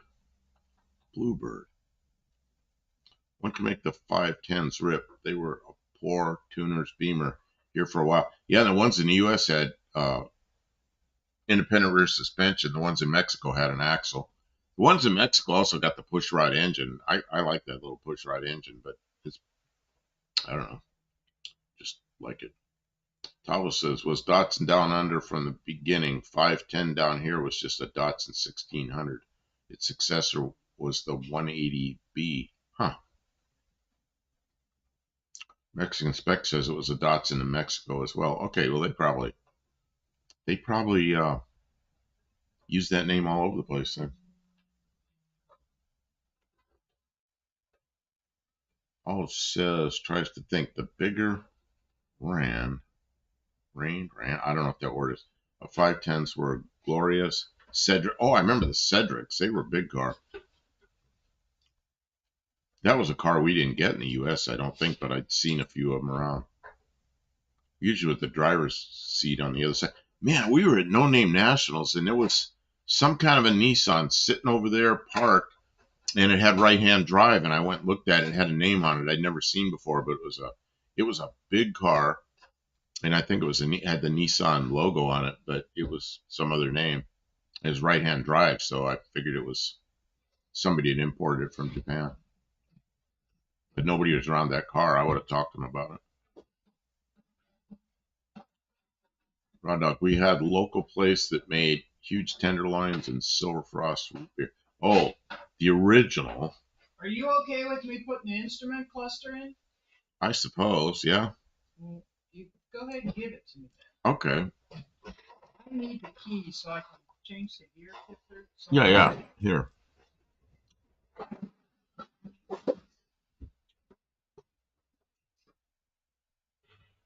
Oh, did you get the headlight switch here? Yeah. Oh, cool. Okay, go ahead. Go back to the I'm trying to make this so it'll close. Oh, that closes so nicely. Yeah. All the latches and the winder uppers and downers, they all work really well now.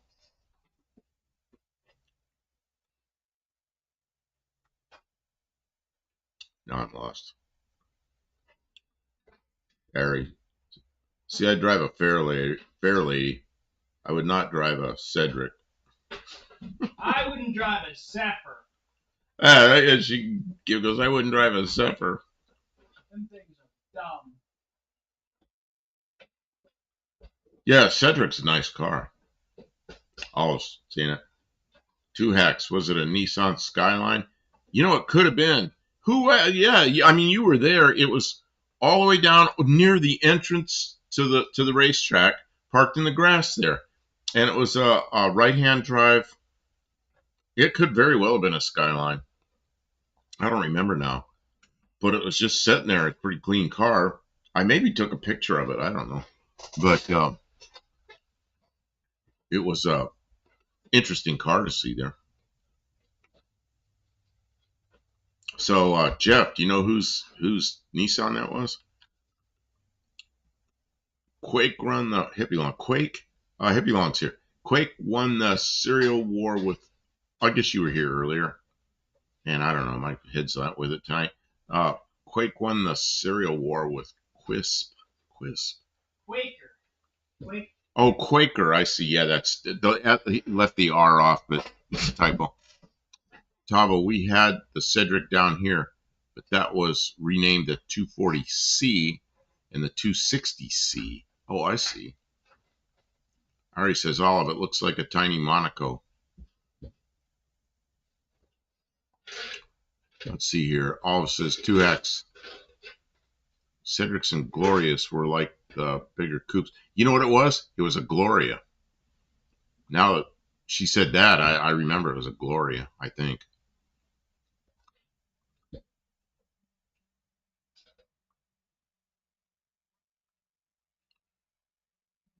Yeah, Jeff says no, but now I'm wondering who it was. It was the last car. You know, there's like a line of cars that were parked down there real close to the entrance in the grass there, and it was the last one on the end. And Kim and I were walking along. I said, Kim, I got to go look at that. I got to see what it is. Because I didn't know, and it was right-hand drive, so I walked over there and just took a quick walk around it. May have taken a picture of it from the back, but it was a Gloria. I remember that now. Tava says earlier Skylines here were the 240K, the one with the body crease that went up high at the rear. Harry, I know a guy named that. He was German, I think. Oh, Cedric. The one that always gets me is a German name that's fairly common, is Axel, and it's Axel. And I see people write like the axle on their car, and they spell it wrong. They spell it Axel. An axle on a car is Axle. And I always look at that and I think that's some German guy. That's not the rotating assembly of a car. Let's see, Dougster, did anyone see Garage 54 video where they made a lot of engine? First 16 to 1 compression, 22 to 1 compression, even with 100 octane fuel, it detonated itself to death. I did watch that. Hippie Long Buff, was the Fairmont the replacement for the Granada in the lineup? Not really. The Granada continued on a Fox body. It was originally, I don't know what that body was called. It was the front suspension like a Ford Falcon or the early Mustangs. And then it went on to be a Fox body later. But I think it was a little more upscale than the Fairmont was. Fairmont is just such a great car, that just everything that's Fox body. I just love the front suspension, a simple rear suspension, and they used it for so many years on so many cars. And like this car, most people don't know what it is, this thing, but anytime we need something, it's like the first thing I do. If it isn't available, just look for a Mustang, and it's usually available. Because there's so much for the Fox body Mustang. Although we're finding that a lot of the 78 stuff is kind of 78 was the first year for the Fox body, and this 78 and the Mustangs were 79s was the first year, and they'd made some changes after the first year, so some things don't fit, but Raw Dog, Mexican Spec and Buff, 35 Chevrolet Master Hot Rod. Huh. I don't know what that's about, but I wish I could have grandmother's eggplant parm again. Mine nowhere near as good as hers were. I'm not a big eggplant person. My father used to make stuff with eggplant. It wasn't really my favorite thing. Oh, yeah, but Grandma always makes it. Okay, B&R Racing. You service change out the gear oil in the rear differential of your Zephyr. It's like the original. No, we have not changed that. Yeah, you're right. That's one of those neglected things people don't change. Oh, there's so much play in the spider gears in this car. I worry. Yeah. There's so much backlash in their. I'll probably end up doing. Opinion? At some point, especially if I put in a larger engine in this, whenever that happens, I'll probably end up putting a 8.8, like from a Mustang or something. Kim, your phone's buzzing, but there's not lighting up, it's just buzzing. Hippie Long. So Granada and Fairmont were the same years. The Mercury Z Buff has the Granada color combo. Yeah, a lot of times colors were across the whole make, not necessarily for one car or another. Mexican Spec says, yeah, Hippie Long, the Granada and the Fairmont were sold side by side. See, a Mexican Spec was in the U.S. then selling cars, and he knows this stuff. Like, I thought I knew cars well. Well, I do, like 50s and 60s cars, and kind of where I leave off, Mexican Spec picks up, and he knows all the models, and yeah, he's really good at that. But there's some overlap there in what we know, but I that era of 70s, 80s, and 90s cars, Mexican Spec is really good at it. Tavo says in the UK, Granada replaces Zephyr just to add to confusion. Neither car related to the US cars and the same names. Yeah, it's like the Falcon down under. The Falcon, such a cool car. Long after the Falcon was gone in the US, in Australia, they got all those good-looking Falcons that look like, they look like high-performance, cool-looking cars. We just didn't get any here. Mexican Spec Hippie Long. In Mexico, the Fairmont Elite 2 has the front end from the 81 Granada. Oh yeah, that's right. The whole front clip was from a Granada. I just learned that lately because Mexican Spec was showing off some of those cars. B&R Racing, after 10 years, most gear oils oxidize, turn black, just like diesel oil gets. The stinky sulfur actually protects the ring and pinion gears, separates apart. I don't know. Dean Stevens, Tavo, a whole nother line. Oh, it says link was too darn long. That won't work. Harry, Jive, Hive, Jeffrey, can we get a small batch of 2HG, 2X garage stickers that look like they're printed on sheets of acid just for friends? Oh, jeez. Yeah, and you find some stupid cop and end up in the clink. Tavo, you'd be well familiar with the Ford Zephyr, Dean. Main competitor was the Vauxhall Velox. Yeah, you got some really different cars there. Yeah, and then when I was in England, uh, they were moving us around. We were like Americans, so we were there, and there were too many of us, and so they needed another car around, so they got a rental, which they call a car hire. A car, like you hired the car, like you hire a person. So so they got a some kind of a Vauxhall, and I got in that thing, and the thing was built just exactly like an American car, but it was a British, probably very similar to uh, the Opals or something. But I remember being in that thing, riding around in England. My favorite car in England was still the Ka, the KA, like an early 2000s Ka. And see, Mexican Spec says he's going to find me one of those as soon as they're legal. I got to start saving my money for that. But that's a little tiny car. I'm not sure that'd be safe to run around here. Around here, they got all these big trucks and SUVs. I'd hate to be hitting a car.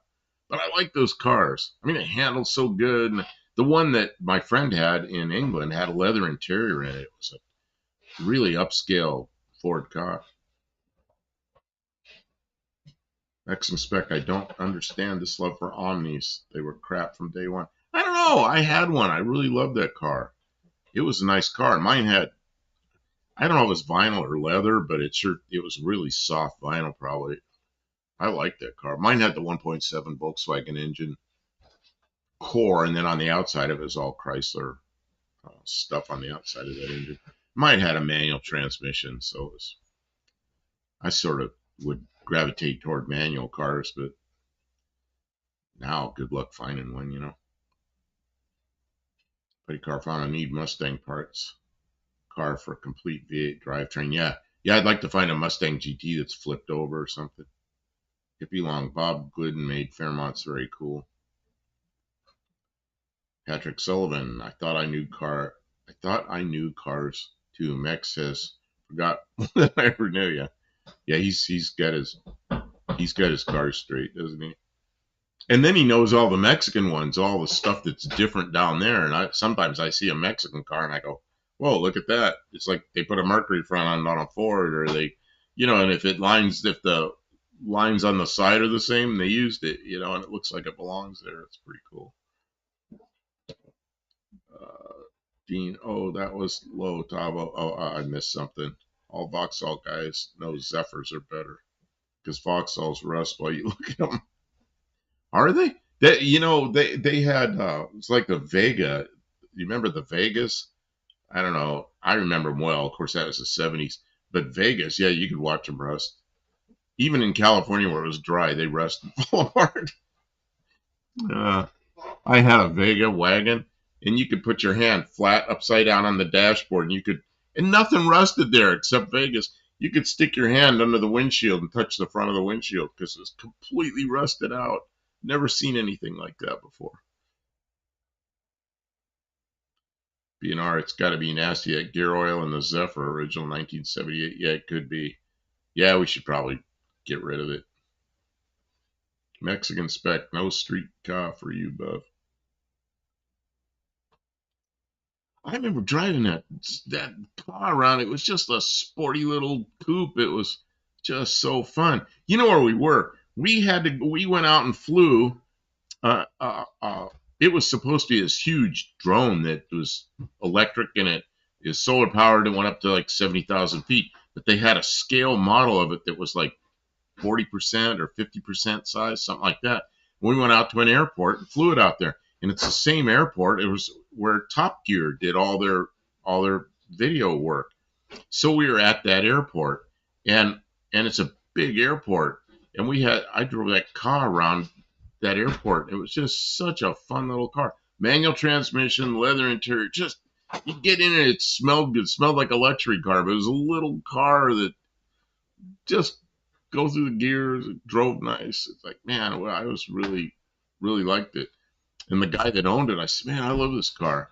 He goes, that's my wife's car. It's those girls own them. And I go, I don't care. I like it. He couldn't believe I liked that car, but I did. Harry says Ford friction modifier has a foul smell. Yeah, I don't know. I get it. Roddock says it just started raining and thundering here, and we just 50-mile-an-hour winds and ping pong size. Oh no, ping pong size hail. Oh, be careful. Mexican Spec Guess Buff. You had one. Dealers like me went through many of them. Trust me, they were garbage. Yeah, the Omni I got was a 79. It was a year old when I got it, and it didn't have many miles on it. It just smelled like a new car inside, and it was nice. And at the time, I was used to having some pretty old shitty cars, so that Omni was, man, it was just a nice car to drive. And of course, manual transmission, you know. And I know the ones with automatics didn't go real good. And then the 2.2 engine, I'm glad I didn't get that because the early 2.2s were kind of temperamental, I'd say. What, Kim? Where is the gauge facial? In the house. Okay. I'm sorry. Well, that's all right. I'll work on something. It's in my bedroom, right inside the door, off to the right. But I guess I could walk down there. No. But I can get that anytime, and there's some switches I want to put in that. So, does the top have to be off the dash to get that out? I can't remember. I think it does. I want to make. No, it goes in after. Okay, because I figured out how to make a mount that won't be a problem for my GPS, and I've got to make that out of sheet metal, so we can do that after. And we got ads coming up in 10 seconds. The gear selector, the little tube is busted off, but the string is not. The little tube. So when you change gears, it'll take it down to 1, but it will not return to park. When did that happen? It happened. I guess while it was hanging under the dash here, it got damaged. Shit. So I think if we're real careful, we can repair it with some super glue or something like that. All right, let's have to figure that one out. Yeah, that's that thing that hangs on a deal, and you got to thread it. It's got a little push-pull tube. You got to thread it up through there. I don't know what the push-pull tube is. I'll have to look at it. But when you push the tube, it just pushes the tube away instead of returning the little thing. All right. I can't imagine what it looks like. I know what the whole assembly looks like, but I don't know what the thing is you're saying. I'll have to come in there and look at it. Yeah, you're not going to be able to see it. It's under the dash and all right. Idiotically difficult to get at, but it doesn't really have a whole lot of effect on operation, but it is problematic when it comes to indication. You understand. Talos says one of our folks at work did his apprenticeship at the Adelaide Chrysler Jeep dealership in the late 90s. He couldn't stop laughing when I turned up at work in the neon. Oh, the neons. Neons were okay. The original ones, the first generation neons up here didn't have any frames around the windows, so there's like the easiest car in the world to break into. And the second generation had frames around the windows. They were a little more difficult to get into. Talking about the smell of these fluids, yeah.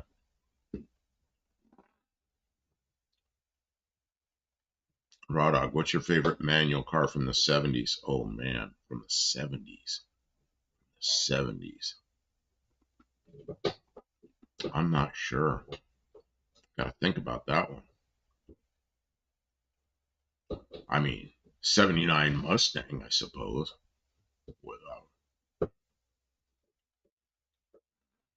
I remember it would have been 80, probably 80 or 81. California Highway Patrol got the little Mustang coupes, not the hatchbacks, but the little coupes. And I worked in a place where we serviced those cars. So I drive those Highway Patrol cars, and they had manual transmissions in them. Man, I love driving those things. But my guess is the 79 was the same. I don't know, Mexican Spec will know. Mexican Spec had about that, like a late 70s, early 80s Mustang coupe, Fox body coupe. And it was just, they can get a lot of money for those things. And I couldn't afford it, but that was just what a nice car that thing was. If I'd had about, I don't know, several thousand more than I had, I would have bought that Mustang coupe from you.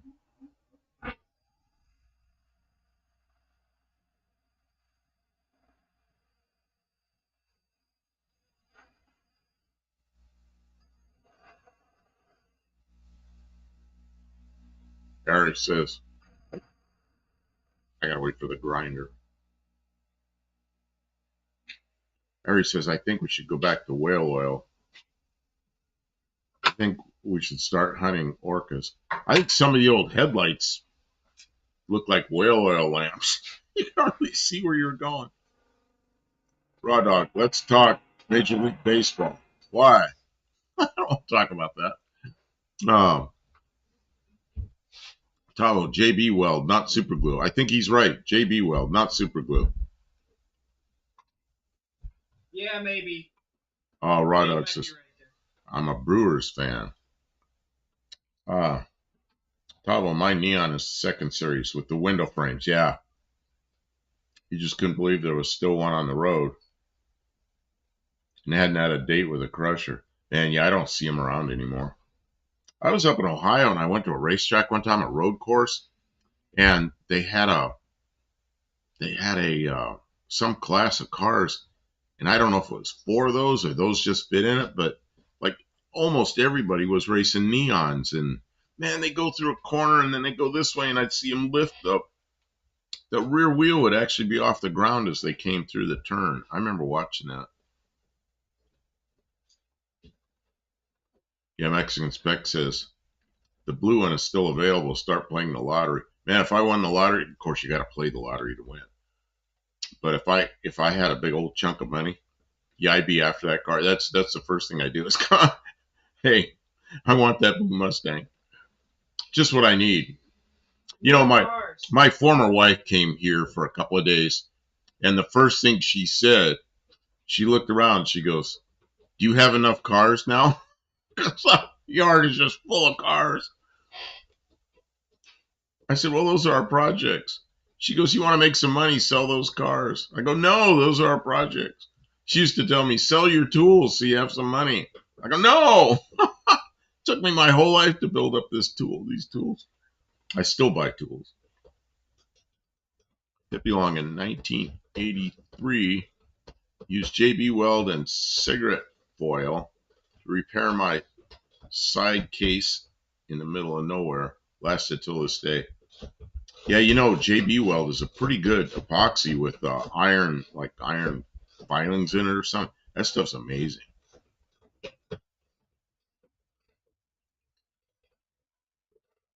B&R should change that Zephyr rear differential gear oil before you start driving a lot.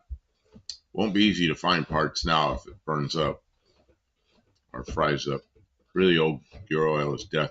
Yeah, you're probably right. And we drove it up from Texas. We put 670 miles on it. Wasn't making any noise, but I don't want it to make noise. Yeah, you're probably right. We gotta crawl in there and do that. Do we have gear oil here? We bought gear oil, but I think we used it. I think there's a jug of it, like a pump jug of it, I think. Yeah, I mean somebody's ching-chinging me on the phone. Hippie Long Acres lifted their rear tire. Bravo. Actually, that's not quite correct. I bought it from a scrap dealer, so it's kind of on its way to the crusher. Okay. I want to see who's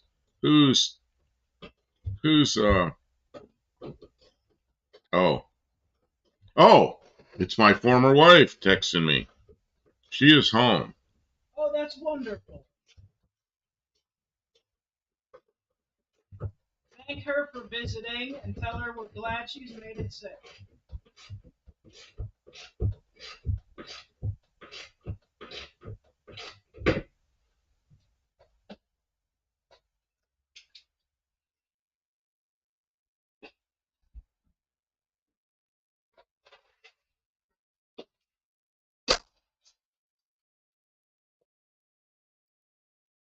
Today's life lesson. Okay, you're gonna have to talk to me while I'm communicating here for a minute. Today's life lesson is if two people love each other very much and get married and are very happy together, but then that stops being the case and they decide to separate, they don't have to hate each other because people can change. Yeah, when I was out on the road working a lot. When I came home, she was all happy I was coming home. Then I got all my stuff moved here, and she says to me, "I want a divorce." I'm like, "What?" It really upset me. And Yeah, then, that'd be terrible. After how many years were you together? It was a long time. like 28 years. 28 years is a So long time. then she married some guy and moved to Florida. So I was here alone for 3 years. But after 3 years, I'm over that and I'm just kind of getting used to it. And then I met Kim and it's like, wow, it actually worked out really well. Because Kim and I really kind of belong together because we do the same kind of stuff. My former wife, we want a family and we had kids and took them to all the kind of things you take kids to and Little League and water parks, all this kind of crap. But the kids grow up. Now what do you do?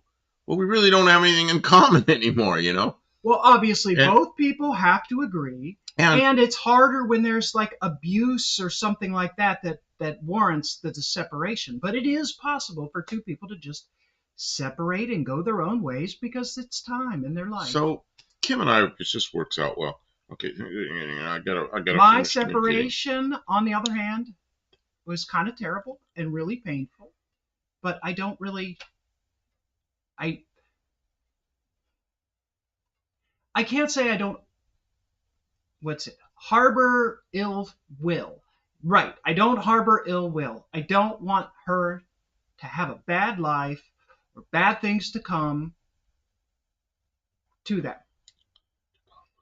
But it still hurts the way things went, and I still feel harmed by the way that they treated me.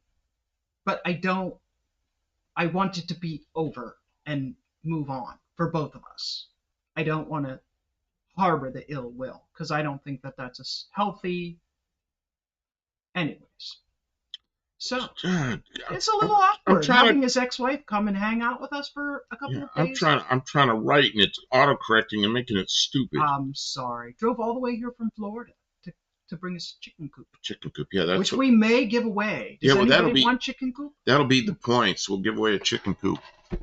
It's still in a box. It needs to be assembled. We'll make you a great deal on a nice mobile chicken coop. Okay, let's get back to the cars.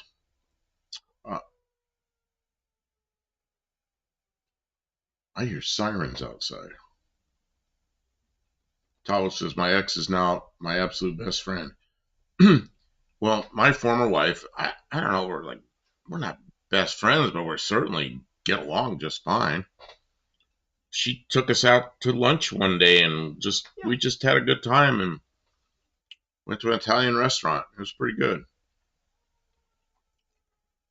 3-inch B&R Racing says, I often see modern trucks, all-wheel drive crossovers with those tiny differentials with 3-inch ring gears. And that's a 7 to 10K repair, especially if it's a BMW. Also modern muscle cars. 3-inch? 3-inch. I'll bet you that Jeep Liberty has something small like that. Well, it doesn't have a very big ring gear in it. I don't know. That rear end in that Jeep only engages when you get stuck or start slipping. Super light duty. It's fine and it gets good gas mileage and stuff like that. Will you include chickens? No, we have no chickens. We just it's a chicken coop. You know what she did? She decided she's going to have chickens. She lives in Florida in a neighborhood. So she buys this chicken coop and buys things to feed the chickens and all this. And then she finds out they're not allowed to have chickens in the neighborhood. So she drove up here and gave it to us. Like, all right, I don't want chickens. I don't know what to do with chickens. It's pretty funny. So now we have a chicken coop. I told her, I said, we're going to put possums in there. We got plenty of possums. There you go. We'll catch some raccoons, and Yeah, put raccoons in it. they can hang out in there. They can just visit. But the raccoons don't lay eggs. There's no raccoon eggs. Oh. Raccoon Well, why would you eggs? keep raccoons then?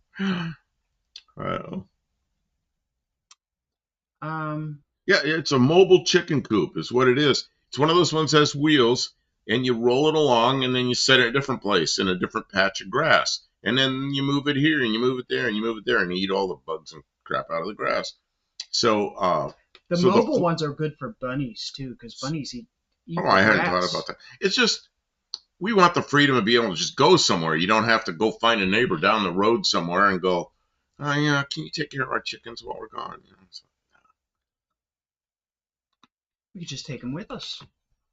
Okay, so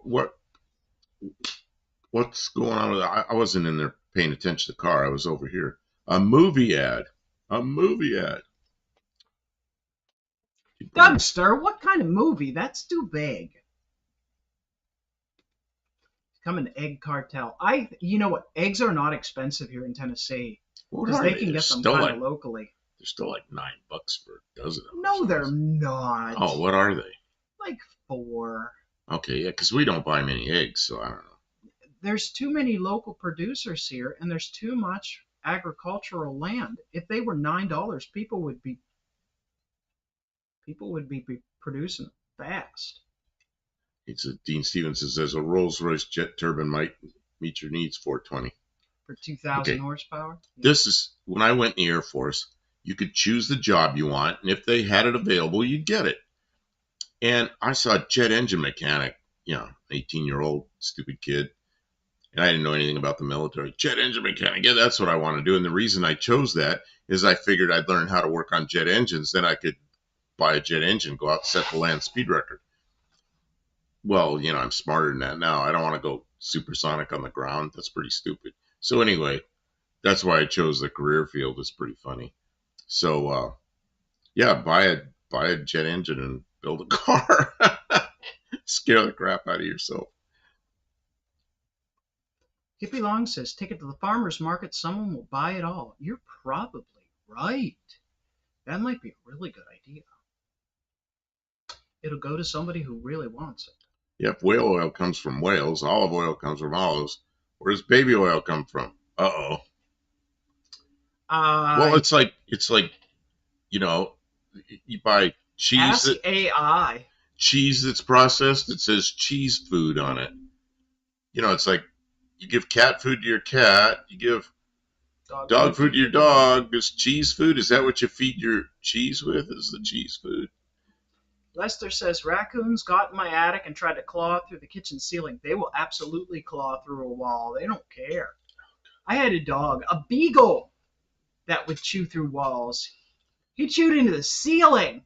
He climbed up on a shelf. How do they get into a ceiling? It's like dogs don't climb. He jumped up on a desk and then jumped up on a shelf and was clawing through the ceiling. Pulled the insulation out of the ceiling, made a big mess. They are building a lot of junk, Kim, bound to fail, especially those all-wheel drive crossovers. Yeah, B&R, the standards they're like toy vehicles. They're very disposable. Their anticipated lifespan is way too short in comparison to their upfront costs. I'm going to sit in this thing for a minute. They really, the cost per value is very marginal on some of those vehicles. This is super light duty, but there's always been vehicles in the market like that, but the costs were,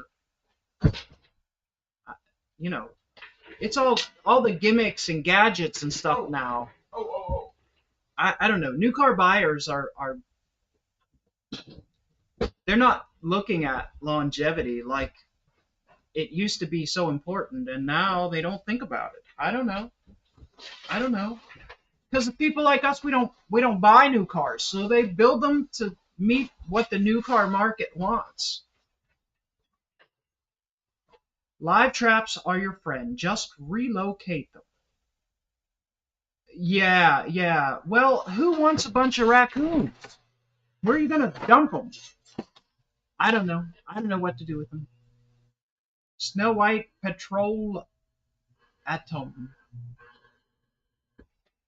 Oh, he's working on his radio.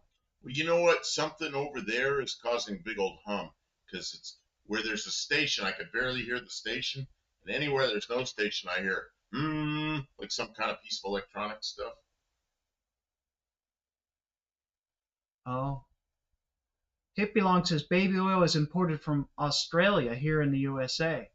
I see. Tavo knows the secret of where the baby oil comes from. They say it's mineral oil, but I don't believe it. Why would they call it baby oil? Yeah. Can you look under the hood and see if everything's clear under there? There's no debris? Debris? Like something in the fan or something that's gonna. Am I clear to start the engine? Oh, you're gonna start the engine. Well, I figured I'd give everybody a first start. I'm not gonna run it long because we're indoors. Well, we started it before, didn't we? No, not since this has been apart. All right. Well, it's not all together. You just want to start the car. Yeah. It's not all stinky in here. I'm just gonna start for a second. Whatever you need to do. Okay. It looks clear. It's good there. I think it I is. really want to feel what the brakes feel like. Oh yeah. It's empty up there. Do you have that fuel squirter? Somewhere. Yeah, because you Yeah, we emptied the carburetor. Well, no, we had it running since then, but you took the fuel filter off of there. Oh yeah, there's no fuel filter. Yeah. The fuel filter is dry. What did I do with that little jug of gasoline? Probably outside or something. Oh, yeah, I must have left it out there in the dark. I'll just crank. Just crank it for another minute.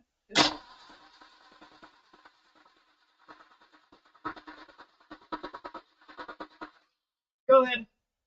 I'm choking it.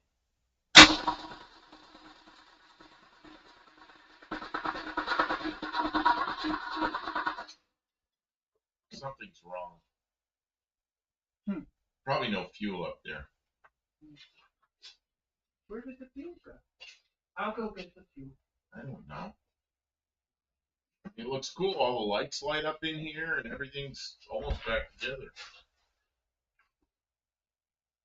I'm just kind of looking at it, kind of imagining what it's going to be like.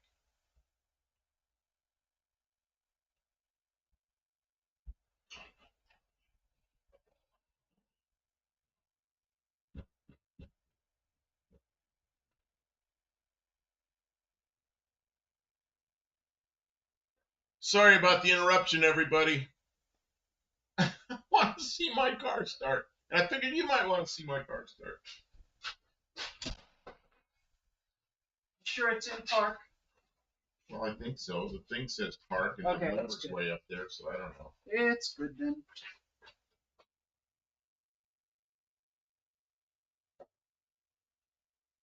Oh, you're filling the carburetor?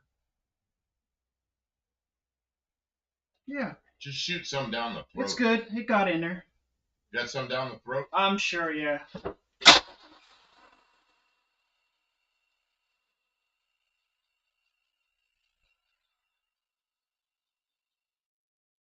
what I wanted to feel was the power brake unit after all that rebuild and everything. Yeah.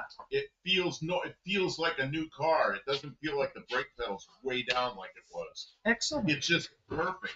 Woohoo! Yeah. Oh, they didn't hear the mini bike start either. Yeah, but we got it up video.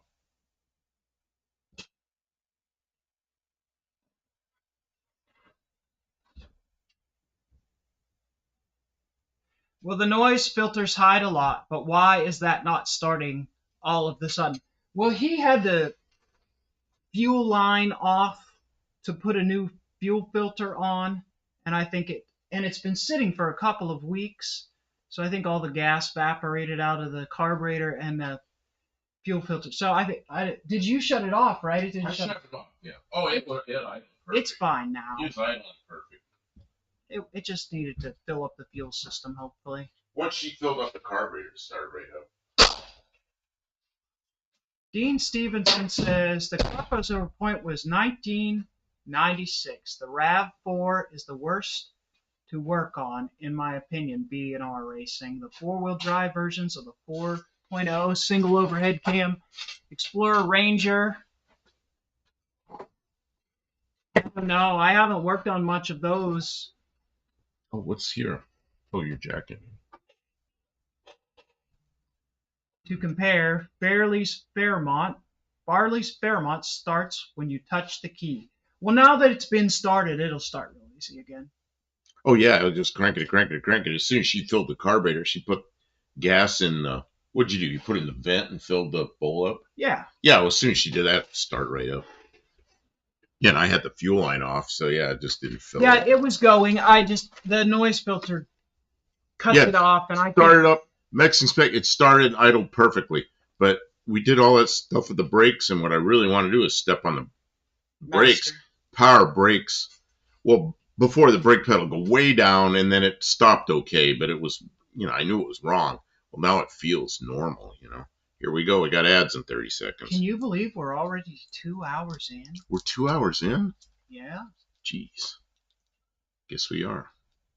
But we'll go a little bit more maybe, and then what do we have to do tomorrow? We aren't. There's no appointments. No, man. What a relief! It's been a hectic it's been week. hectic. Yeah, I've been busy.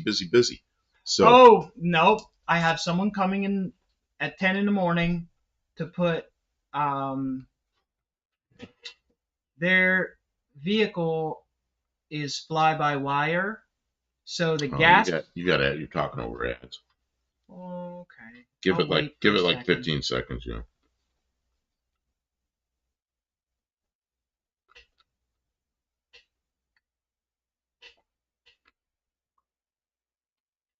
They ought to have them out by now. Mexican Spec wants to know if you have a doctor's appointment on Monday. Yes. So their vehicle is like a fly-by-wire thing. It's one of these newer vehicles. I think it's a 2019, and the computer says that the accelerator pedal input is outside the logic zone or something like that. And so it's just a little like rheostat inside the pedal is connected directly to an electrical pickup. So I told the woman, she's a friend of mine, I said, if we could try to replace it, I might even be able to fix it, I told her, but I don't want to take your vehicle apart and then have the part be unrepairable and then not be able to get the stuff. So she ordered the replacement part. I'm going to take it off of there, take a look at it, and either fix it or put the replacement part in. And I'll probably just put the replacement part in. So 100,000 miles and the gas pedal is bad.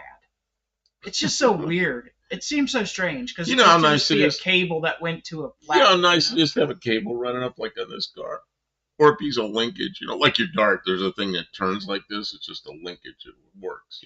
Tavis says he'll see you there because he has a doctor's appointment. Yeah, I got. Too. Mexican Spec. What time are you going to be doing that? Because I've got, Central Time.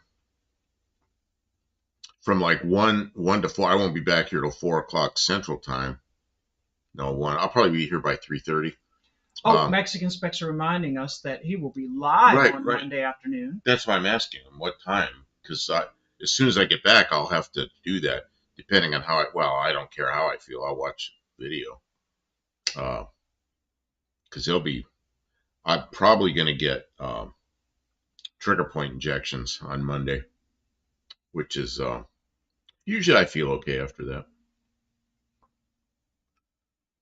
B&R Racing says the Volkswagen Turgon or something is 36 hours labor to change the starter motor. You drop the engine and transmission and separate them. The starter motor is inside of the transmission. Inside the bell housing. Is that one of those terrible, like hybrid vehicles where the starter is like it only starts the engine when you need it. Like it drives around on electric and it starts the engine when it wants to. Because those are supposed to be really durable starters. Like it's supposed to last a really long time and you shouldn't have to do that. But I don't know. The people designing these vehicles are not the same people who have to maintain the vehicles. The Mexican spec says 1 p.m. Pacific.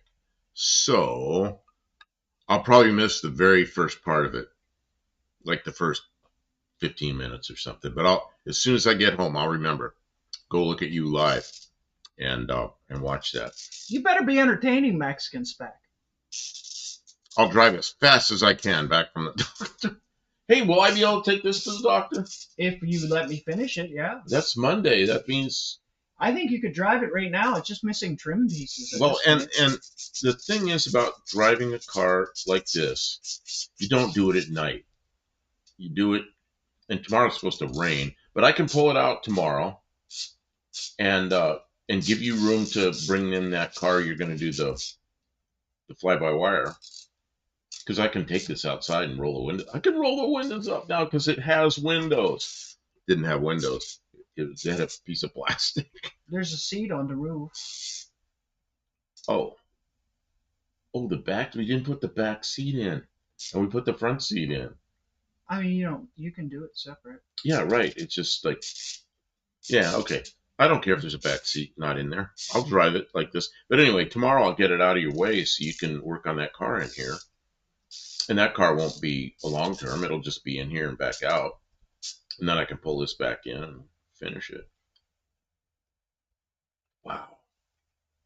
I could drive this Monday to the doctor.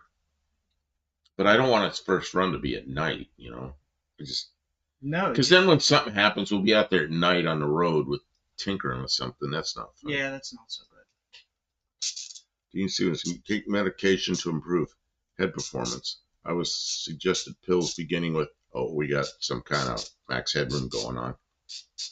Can they see that? Or is that? I think so. I know I've heard complaints about it. Oh, okay.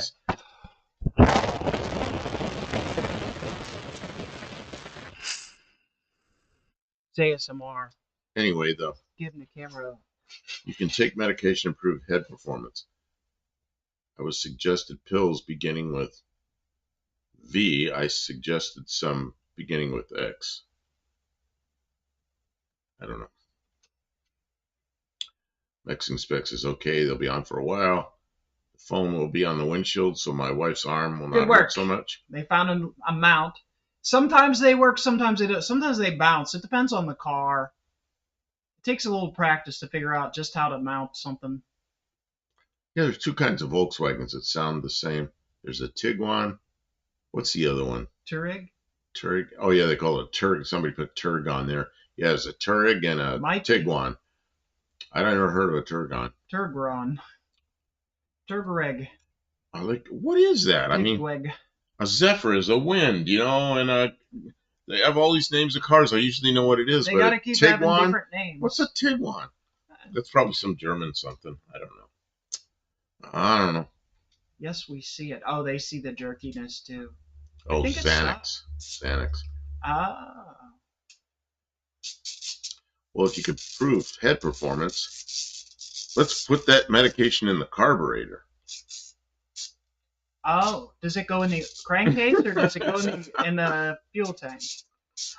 If it's going to improve the performance. Yeah, Taos or That's Marvel Mystery Oil. Does it improve head performance? Tiguan and Touareg. Man, there's a story. We had another Mercury. We had a Mercury, some kind of a station wagon, front driver station wagon. What the heck were those things called? It's like a Ford Taurus, but it was a Mercury. So my son had gotten in some trouble with driving, and he didn't have his insurance card with him or some stupid thing. So he got a ticket. And he was underage. He was 16. So I had to go to court with him and straighten the thing out, and came back and I said, and he was driving that that Mercury wagon. The Sable, you're right, Sable wagon. So he's driving a Sable wagon. So I said, so you got a couple people there with 2 points each. Okay. So you both get points for saying Sable. 2 points? So we get home, and I tell him, you make sure, he's 16-year-old. I'm like, you make sure you put that paperwork in the car. You put the insurance paperwork in there. Make sure it's in the car. And he's like, yeah. Okay. So that night, we all decide to go somewhere, and we're going over to my other son's house. So we go. And my 16-year-old had a friend of his over. So I go, let's just let the kids drive. So we sat in the back seat, and the kids drove us over there. Well, we get over there, and there's a red light, and there's a couple of cars at the red light. We stop, and so we're in the line of cars sitting at the red light, and behind us, I hear, bam, and then I hear, bam, and we go, gets rear-ended, and it was a Volkswagen Touareg that hit us, but it was a Ford truck that hit the Touareg and shoved it into us. So there we are in the street, it's like, okay, here come the cops, and my 16-year-old goes, I didn't put that paperwork in the car. I go, you gotta be shitting me. You just got a ticket for that. We just went to court for it. And I told you to put it in the car. And he's like, I know. So I had a Corvette then, and I had the same policy, but I had the insurance card in my wallet for the Corvette. So when the cops got there, I said, it's the same policy number. But I told the cop what happened. The cop goes, don't worry about it. And he just wrote down the policy number and accepted it from me. But so he got away with it the second time. And when we got home, I'm like, what is wrong with you? We just went through this,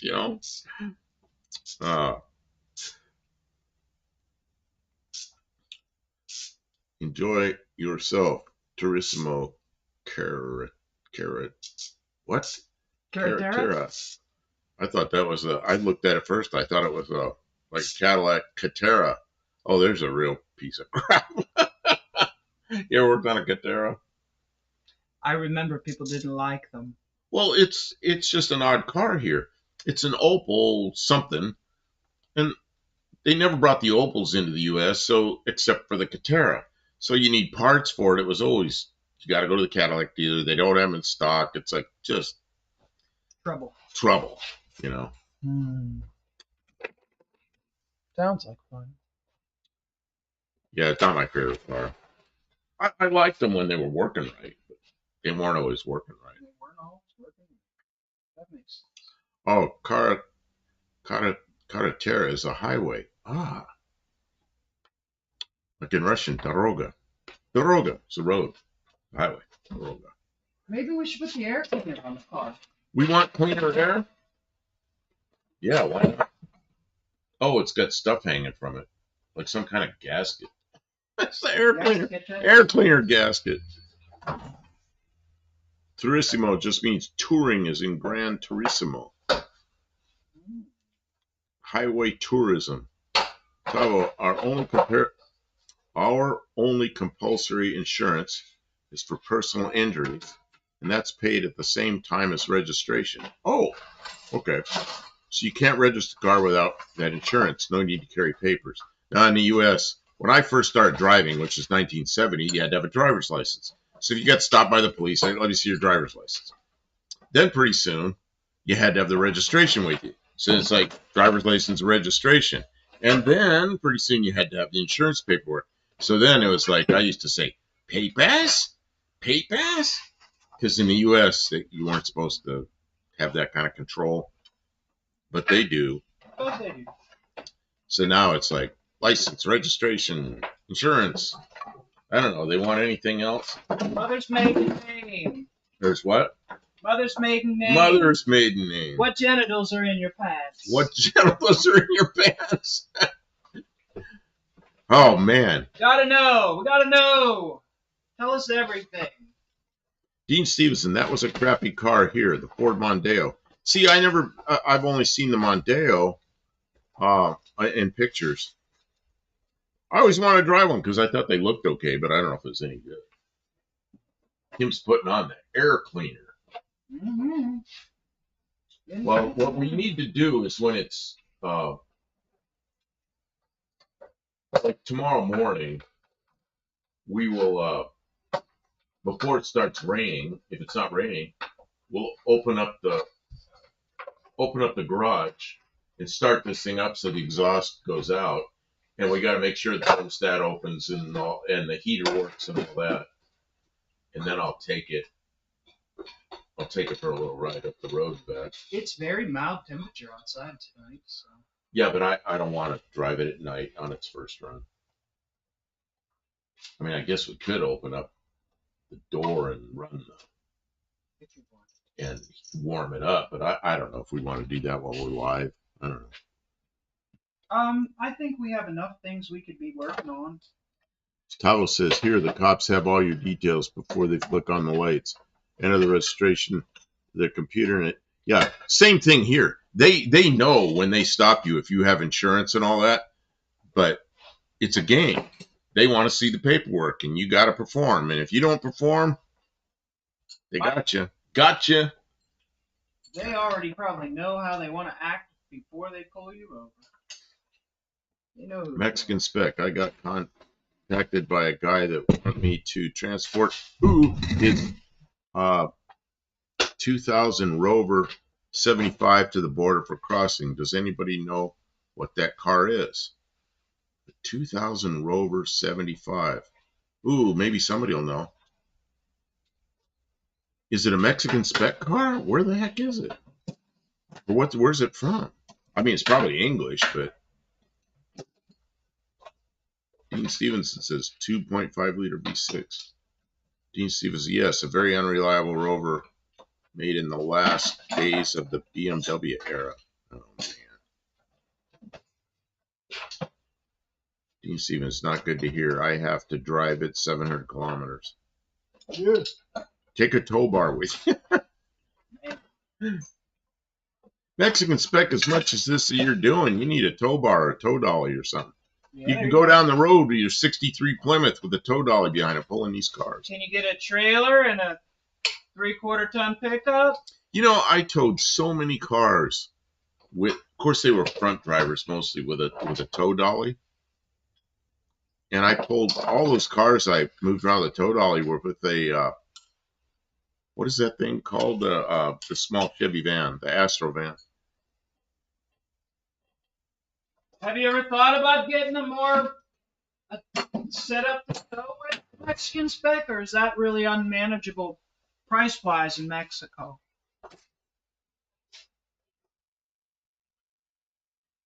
We have a trailer. I don't know though. We wouldn't want to take that trailer too far. We had a blowout. Ari says 700 kilometers is like 40 miles. No, it's not. It's like about 400 something miles. That's a long way. 40 miles. Yeah. How's the Rivian life going? Still a good job? I can't get a truck and trailer to that car in Chihuahua. There are cartel members between the car and me. Oh, man. Oh, man. Cartel. I'm glad we don't have to deal with that. Do you have to, like, can you pay somebody who's even good with the cartel to bring it out for you? Or is that just crazy? That sounds crazy. Saying it out loud sounds crazy. Sorry I even suggested that. Yeah, because once they know who he is, they're not going to want money. Man. That's how Russian mafia is. Russian mafia is just like, they're ruthless. They don't take a piece of the action. They take it. Yeah, that's the kind of situation where they make a deal until they get you in a position, and then the deal changes once they've got you over a barrel and you can't get out of it. Get a giant Amazon drone. That's my specialty, drones. But no, you need a big runway, and the ones I did, you use a runway. To move a car. No, we never moved cars with the drones. We moved other things, cameras and stuff.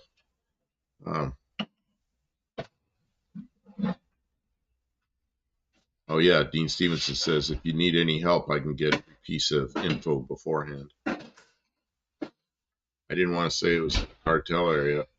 I'd have to go through the mountains where the cartel is. La Sierra. Rover. It's a Rover. Typo. Rover. I like Rover better.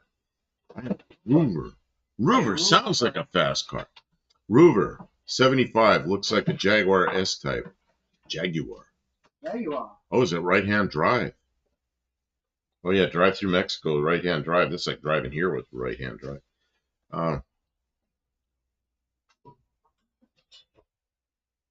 It would get shot out of the air right away. You know, I did sell a few airplanes to people in Mexico, but not many.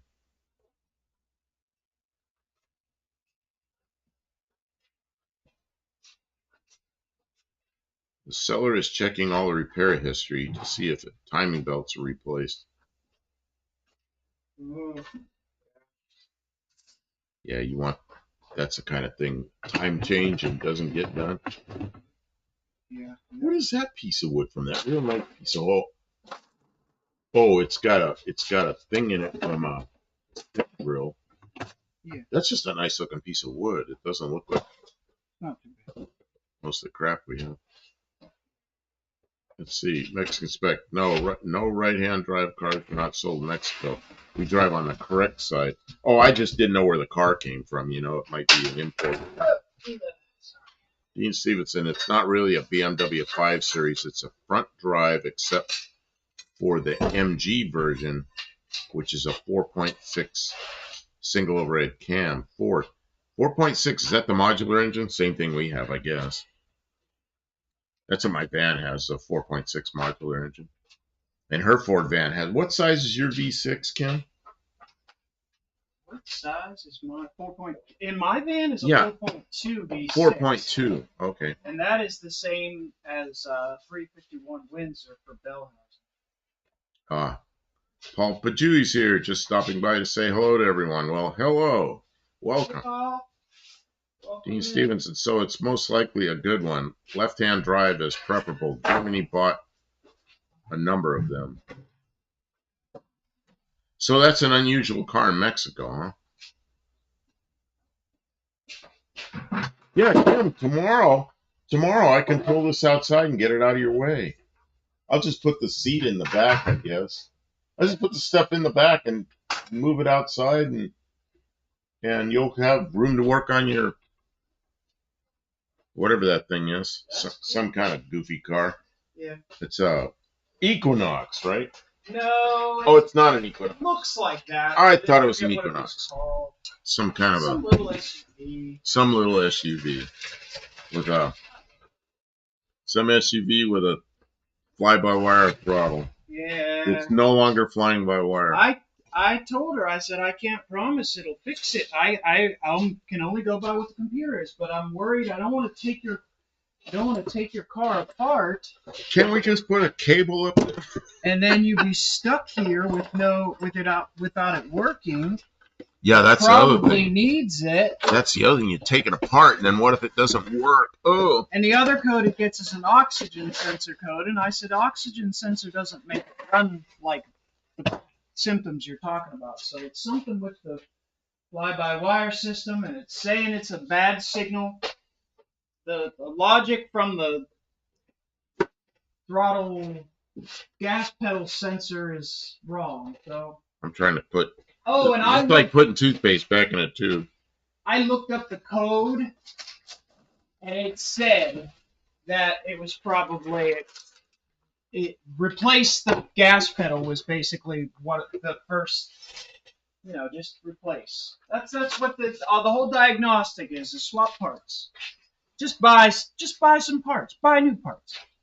Just buy new parts. That's a whole diagnostic thing. Just put a new oxygen sensor in it. Like the oxygen sensor isn't bad. It's telling you the engine's not running right. I think there wasn't enough oil in the vehicle either, so I don't know why it's running low on oil. Oil? You got to put oil in it?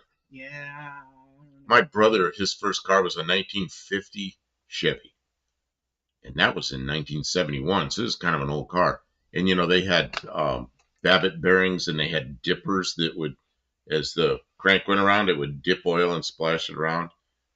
and that car had a little knock in it, and but it pumped oil up to the top end. So there was an oil pump, and it showed oil pressure. So he's telling me one day, he goes, "I think it needs oil because the oil gauge is down to 0." Like, what? So it didn't have any oil pressure. So so it was low enough. I'm sure it wasn't dipping oil. I was like, man, you got to put oil in that. He didn't have that car very long. It was his first car, and then he bought that '63 Plymouth. And that '63 Plymouth was great. I wish I had that thing. It was a hardtop, no post. I used to roll all the windows down. Red car. I loved that thing. But it's gone. Now Mexican Spec has all the '63 Plymouths in captivity. I don't know if he does. He's got the only ones I know of. But he says, fire the parts cannon till you get it fixed. I mean, if the computer says it's getting a bad signal from the throttle, what does it call it? The gas pedal. It says it's getting an illogical system mismatch from the throttle. It's like, well, what do? I could take it apart and look at it and see and test it and stuff like that. But if I break it, because the vehicle runs now, if I do something and it breaks it, then she's dead in the water. So I told her, you got to buy the part. Bring it. If it needs it, we'll put it in. But they don't like it when you return electrical parts. That's the worst thing about it. They expect you to just swap parts, but they won't take returns. Like you. Man, that BNR's is the old 4.6, 5.4, 6.8 V10 modular Ford engines never had roller lifter issues. Man, I know some of those engines had problems with the 4.6. Man, my van's got a 4.6. It's got 329,000 miles on it. You drive it, it never uses any oil. Yeah, I change the oil about 5,000 miles, and it's never a quart low. I don't know what the hell's lubricating the cylinders, but it's amazing engine. It just runs and runs and runs. An AMSOIL ad. 2 points for an AMSOIL ad. Tim got an AMSOIL. Thank you, Tim. Tavo says it could be as simple as a dirty pin on the ECU. So many variables. Yeah. Oh, yeah, that's why I told her I can't promise you it'll be fixed, but this is the part, because she was like, I think it needs an oxygen sensor. I'm like, the oxygen sensor doesn't make this code. She said, well, I already had an oxygen sensor put on, and then the code came back. It's like, yeah, but this is a different code for a whole completely different line of problems. But who knows? It could be the oxygen sensor is all attached to the same circuit. It could be a connector somewhere that's also part of the oxygen sensor that's messed up. I don't know. How old is this car? 2019. Pretty new. Yeah, you don't expect it to be a rust issue. You don't expect it to be a big corrosion or grounding problem, issue, yeah. Especially not in Tennessee. Yeah. So check and clean the plug on the gas pedal. It gets corroded from dirty feet. Yeah, I'm going to look at it real good. What happened? I had a spray can about this big. A contact cleaner? Contact cleaner. What happened to that? It's right there. CRC. Oh, okay, good. QD contact cleaner. Okay, good. So we'll use that. Well, that's a good thing. I don't know. I'll let you guys know how it goes. That's a good thing to have around. Man. I had really good luck getting engines running today. I got 4 going. That I can't believe lawnmower today was just one of those days we got a lot of stuff done and everything went well. About halfway through planting that garden, I figured out we weren't going to be out here after dark, still going after it. It went so well that it was done, And we had lots of light left over. And what else went well? Oh, you starting a mini bike and you starting a mower. That mower, she fixed a mower that wouldn't run. And she pulls it once, and then second time she pulled it. Dum-dum-dum-dum-dum-dum-dum. Just sat there and ran. It's like, man, is that nice? What else? Oh, and then the little blue Spitfire. It fired right up once you put the spark plugs in the right order. Man, we got a lot done today. Pretty good. Patrick Sullivan says, I'm wondering if it's a throttle position sensor, not communicating pedal sensor. So it doesn't say throttle position sensor. It says accelerator pedal position sensor, signal invalid or signal irrational, something like that. It names the accelerator pedal signal. So it's like, and then when I looked up the code, the diagnostic was like, replace the accelerator pedal. It's like, well, I'll take it out. I'll see if there's any obvious problem with it. I can compare values like with a meter from the old one and the new one to see, and we'll stick it in if it works. Because I know if she takes it to the dealer, it's going to cost her a fortune. She's going to pay double for the part, and then she's going to pay dealer labor. It's like, so I'm going to stick it in. She's my friend. It's only going to take me a couple minutes to put in the accelerator. She's going to be here at 10? Yeah.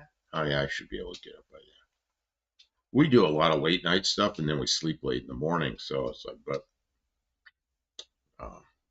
we're kind of on the day shift now. If you have it feels real late, and it's only it's 20 minutes to midnight. Yeah. Mexican Spec says if you have a crazy computer, you won't know what it is. I know. That's why I said I can't promise this will fix it, but reading the code, this is what it tells me to look at. That's all I can do. All these wires, all these signals, all these sensors, all these modules, I can't be held responsible. How the heck do I know? All you need is bad resistance on something, and Canvas doesn't know what to do. At $3.20 per hour labor, you make bank, Kim.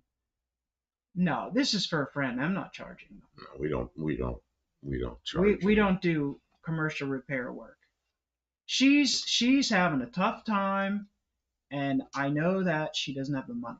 She's in between jobs. She just worked a job. She started a new job. She worked it for a week, and then they let her go. So, because I don't know why. She was telling me about it. She was so upset. And she's driving into Nashville with this vehicle that's malfunctioning. And it's making her crazy. I said, get the part. We'll stick it in and see if it fixes it. But I can't promise. So, friends pay double, and family pays triple. Yeah. But that's the kind of thing it used to be. It costs double if you have to watch, and it costs triple if you have to help. I remember, like Christmas morning, family be all together, and somebody's having trouble with something. They go, Bob likes to work on cars. Have him go out. And I'm like, it's Christmas. I don't want to lay on the driveway and look at somebody's car. That. I always loved it. I was like, it won't start. And I'm like, yeah, they actually be like, no, you don't have to look at it. I'm like, please, can I look at it? Please, You're different. Can I look at it? And then, I'd work on cars all week. I don't want to go out there and I mean, the truth of the matter is, right? I love fixing things. If she brings her car here, because she had other people work on it. That's the other thing. I am not. That's even worse. Somebody else replaced the oxygen sensor trying to fix these codes, but they ignored the code that was causing the problem. And I believe I can fix it. And so if and when I do fix it, I will feel really good about my knowledge. And if I don't fix it, I will learn some things. And then she'll be mad at you forever. No, she won't. I told her, I cannot promise you I can fix this car because it's computerized, and we work on stuff that's not computerized because this stuff is... And she's just afraid because it's expensive, and she knows it's going to cost hundreds and hundreds of dollars. And it's like, just bring it. We'll look at it. Autel diagnostic scanners are my favorite to use, Kim. You know what? Do you ever watch South Main Auto? He uses Autel a lot. And I like watching the guy because he's really sharp with the late model cars. But I don't want to work on that stuff so much, I worked on these airplanes with CAN buses and all this electronics, and it's like, God, I'm just tired of it. I like a car like this. Put a fuel filter on it. It took me like a few minutes, and it's an inline filter, Don't have to drop a gas tank or anything. You don't have like bundles of wire this big around. There's like one wire going to the engine, There's this. So there's the other thing, right? The guy that got stuck assembling everything Christmas morning. I remember that. Anyway, I'm sorry. Furniture, bicycles, tools, things like that. I really don't mind it. Scanner Danner, yeah. Read how to ohms test the old one. Yeah. Well, I like just like taking them apart and looking at the insides. Like when we fixed the throttle, the throttle fly-by-wire throttle body for the Jeep Patriot. I took it apart and I found there was a mechanical failure. The little plastic teeth on the gear The gears had were stripped. shed the gear teeth off. We replaced that, and man, that Patriot, that's been an excellent vehicle ever since. And it was garbage. It wouldn't run at all. It was going all kind of haywire. We replaced that, and it was like good.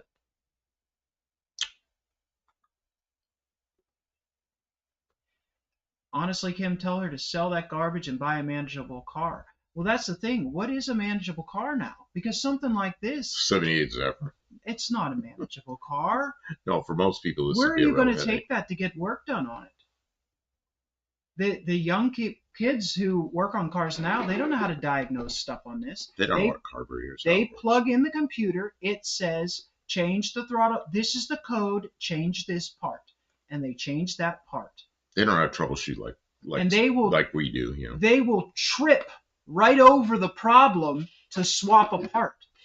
They'll ignore. Like the wiring could be melted and all chewed up, and they would still replace the part and ignore the problem right in front of their face because all they know how to do is read the number. It's like, well, I don't know. I don't live in that world. There are usually 2 position sensors in the accelerator pedal. They need to have their readings match. I had that problem on a Nissan. Thank you, Lester LeSabre. That's interesting to understand. Good information.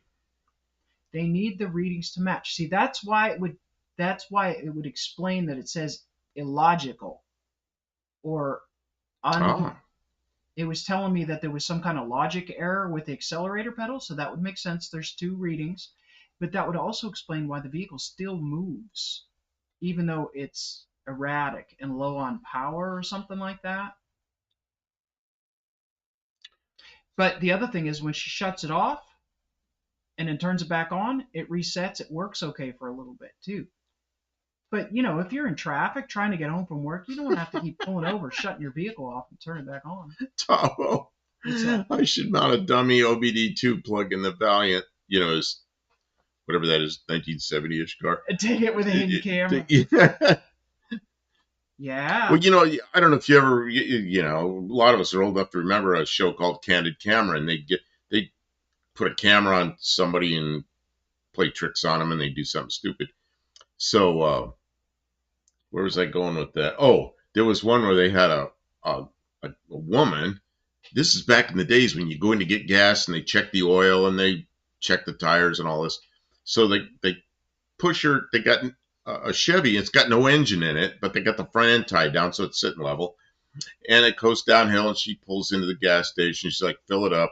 And they open up the hood and there's no engine in it. And walk around to her and go, ma'am, there's no engine in your car. And she goes, well, of course there is. I just drove in here, and you see how they react to it. And it was pretty funny. So, yeah, there's no engine in your car. Sell it and buy a Ford. Just don't buy one with a 5.4 single overhead cam. You're probably right.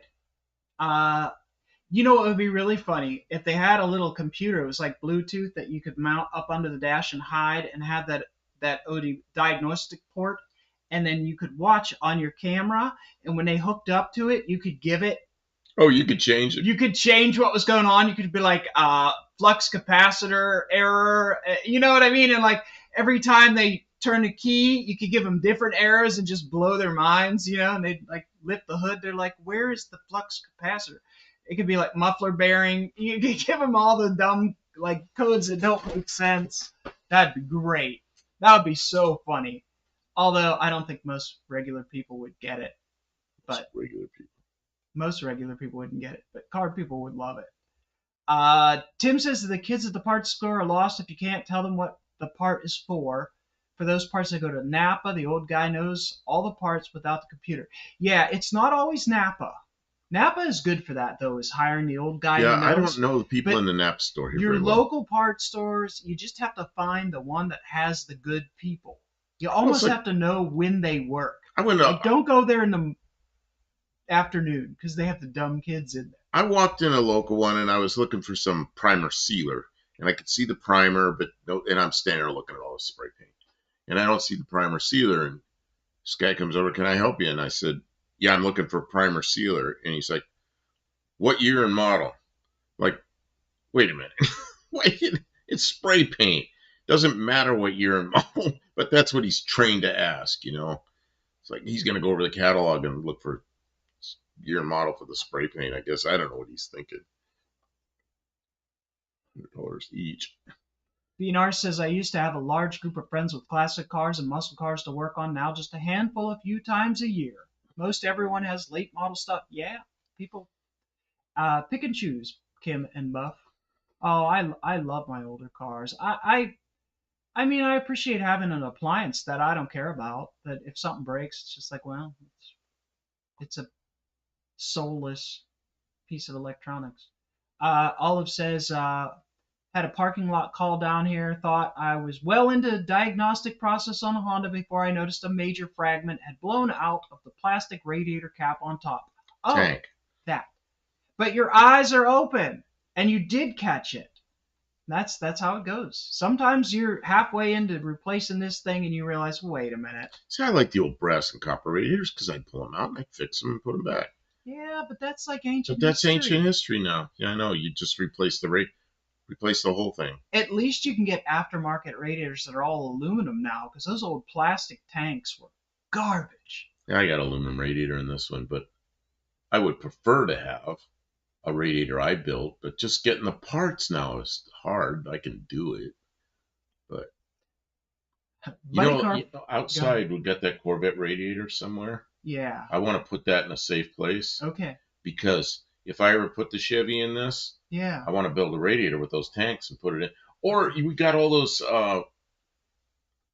first generation Corvette or Camaro radiators, and I can make them any width I want. Okay. That would be perfect in here too if I ever put the Chevy in. All right, we got to make a place to store radiator parts. Yeah, because we have. Buddy says one Christmas I had 12 Power Wheels put together in my garage. My sister-in-law told neighbors and ended up doing the whole neighborhood. Yikes. I don't remember ever assembling a Power Wheels. I thought they came mostly put together. Mrs. Mexican Spec is going to make chicken fingers breaded with gluten-free cornflakes for our breakfast to the trip north. The engine will keep them warm. Yeah, put them up on the dash.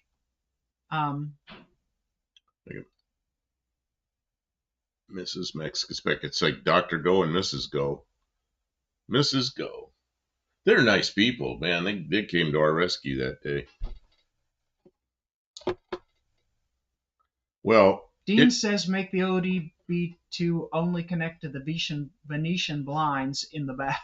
And they're like this, and they're going. Well, Kim, it's midnight. I've been up since early. I need to hang it up. Okay. Okay. I mean, it's midnight. We've been here since what, 9? No, a little after 9. Yeah, we had a busy day. You guys have been great. There's been people here commenting, good conversation the whole time. We appreciate you very much. Thanks to Mexican Spec, and Ari was here, and John Wilburn was here, and all the other people, non-moderators, who are in chat and hanging out. If you're still here, you get 2 points. Anybody who can hear the sound of my voice gets 2 points for being a participant, sticking around till the end. We appreciate you. Mexican Spec says no, it's only 10 p.m. I know, but you're in a different part of the world. You're in a different time zone. Oh, we're getting max headroom on the. That's because we're wearing it out. Oh, look at that. We're the computer needs a rest. Yeah, our equipment needs to rest. Generalissimo. Turismo. Got to do wheel bearings. Do I take the camera or no? Yes, do wheel bearings. And when you put the wheel bearings back on, right? When you put that little thing on, you put the cotter pin in. Instead of a cotter pin, stick something garbage in there, like an old rusty nail. Look at this on here. Or a garbage piece of wire, a zip tie. Do everything that's wrong and record that. Maybe it'll stop. And you'll blow up the internet with shorts about the wrong things to use instead of a cotter pin. See, Tavo, it's 3:30 p.m. It's the middle of the afternoon down there. Buy a fan for your camera. Well, yeah, we need one. Yeah, I didn't fan. know. I don't know why. The other one is exactly the same camera. It doesn't ever overheat. And it's weird. It's fine for hours, and then all of a sudden it's like flip. It's going. Yep, we're done. We may be back another day this weekend. I don't know. But we'll definitely be back on Tuesday at 7 for our studio live. And we appreciate everyone for being here. And what year was that? I don't know. I forgot what year it was on Tuesday. I got it written down, but I don't remember. Sorry. We'll figure it out. Mexican Spec says adios. Kim uses drywall screws instead of cotter pins. Oh, yeah. Tim was here for You it. I were never there for posted that. those shorts. I got to get back to that. Silly I got to stuff. find them and post them up. Okay.